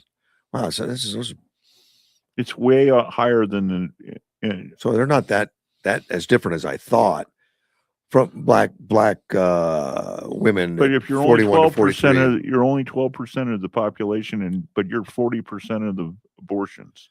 Well, that is right, George. You're right. It wasn't a percentage based on population. It was a percentage based on total number. So you're right. That is big. Yeah. It's huge.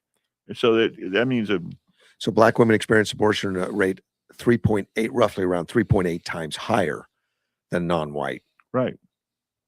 Wow. And actually, there was a thing the other day. One of the big, some racist guy or whatever or gal, and she basically went in and said, went to Planned Parenthood, and I'll pay for all the Black abortions that need to be done.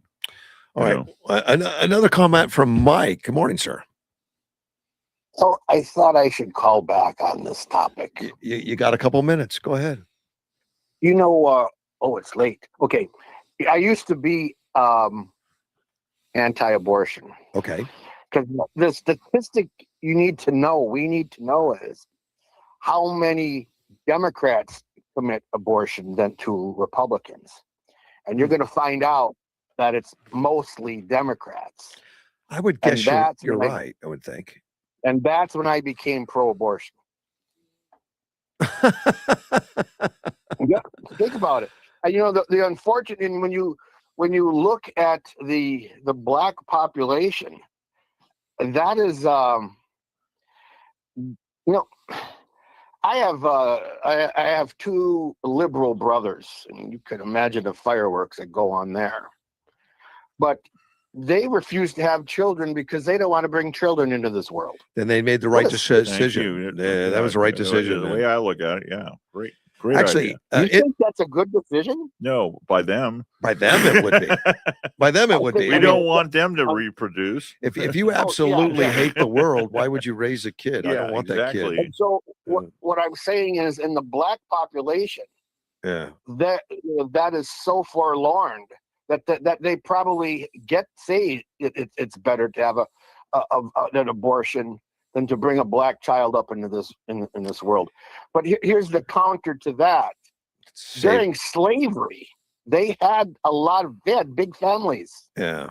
Up until Thomas Sowell says the statistic is they had bigger families than most of the nationalities in the country prior to the 1960s. Wow. So I checked. But I would like to know. I checked real quick according to party affiliation. Independent women are the highest at 15%. Democrats at 14%. Republicans at 12%. They're all pretty close. I think that's a lie. It might be. And I just did it real quick on AI. Okay, we got a minute left. And independents are Democrats anyway. You guys have a good weekend. You Bye. too, my friend. Bye-bye. All right. Bye. Thanks for everything. I'm kicking you off, George. Okay. I've been wanting to kick you out for 3 hours, but I finally get to do it. All right. Thanks for coming Have a in. great weekend, everybody. Well, I'll be back Monday.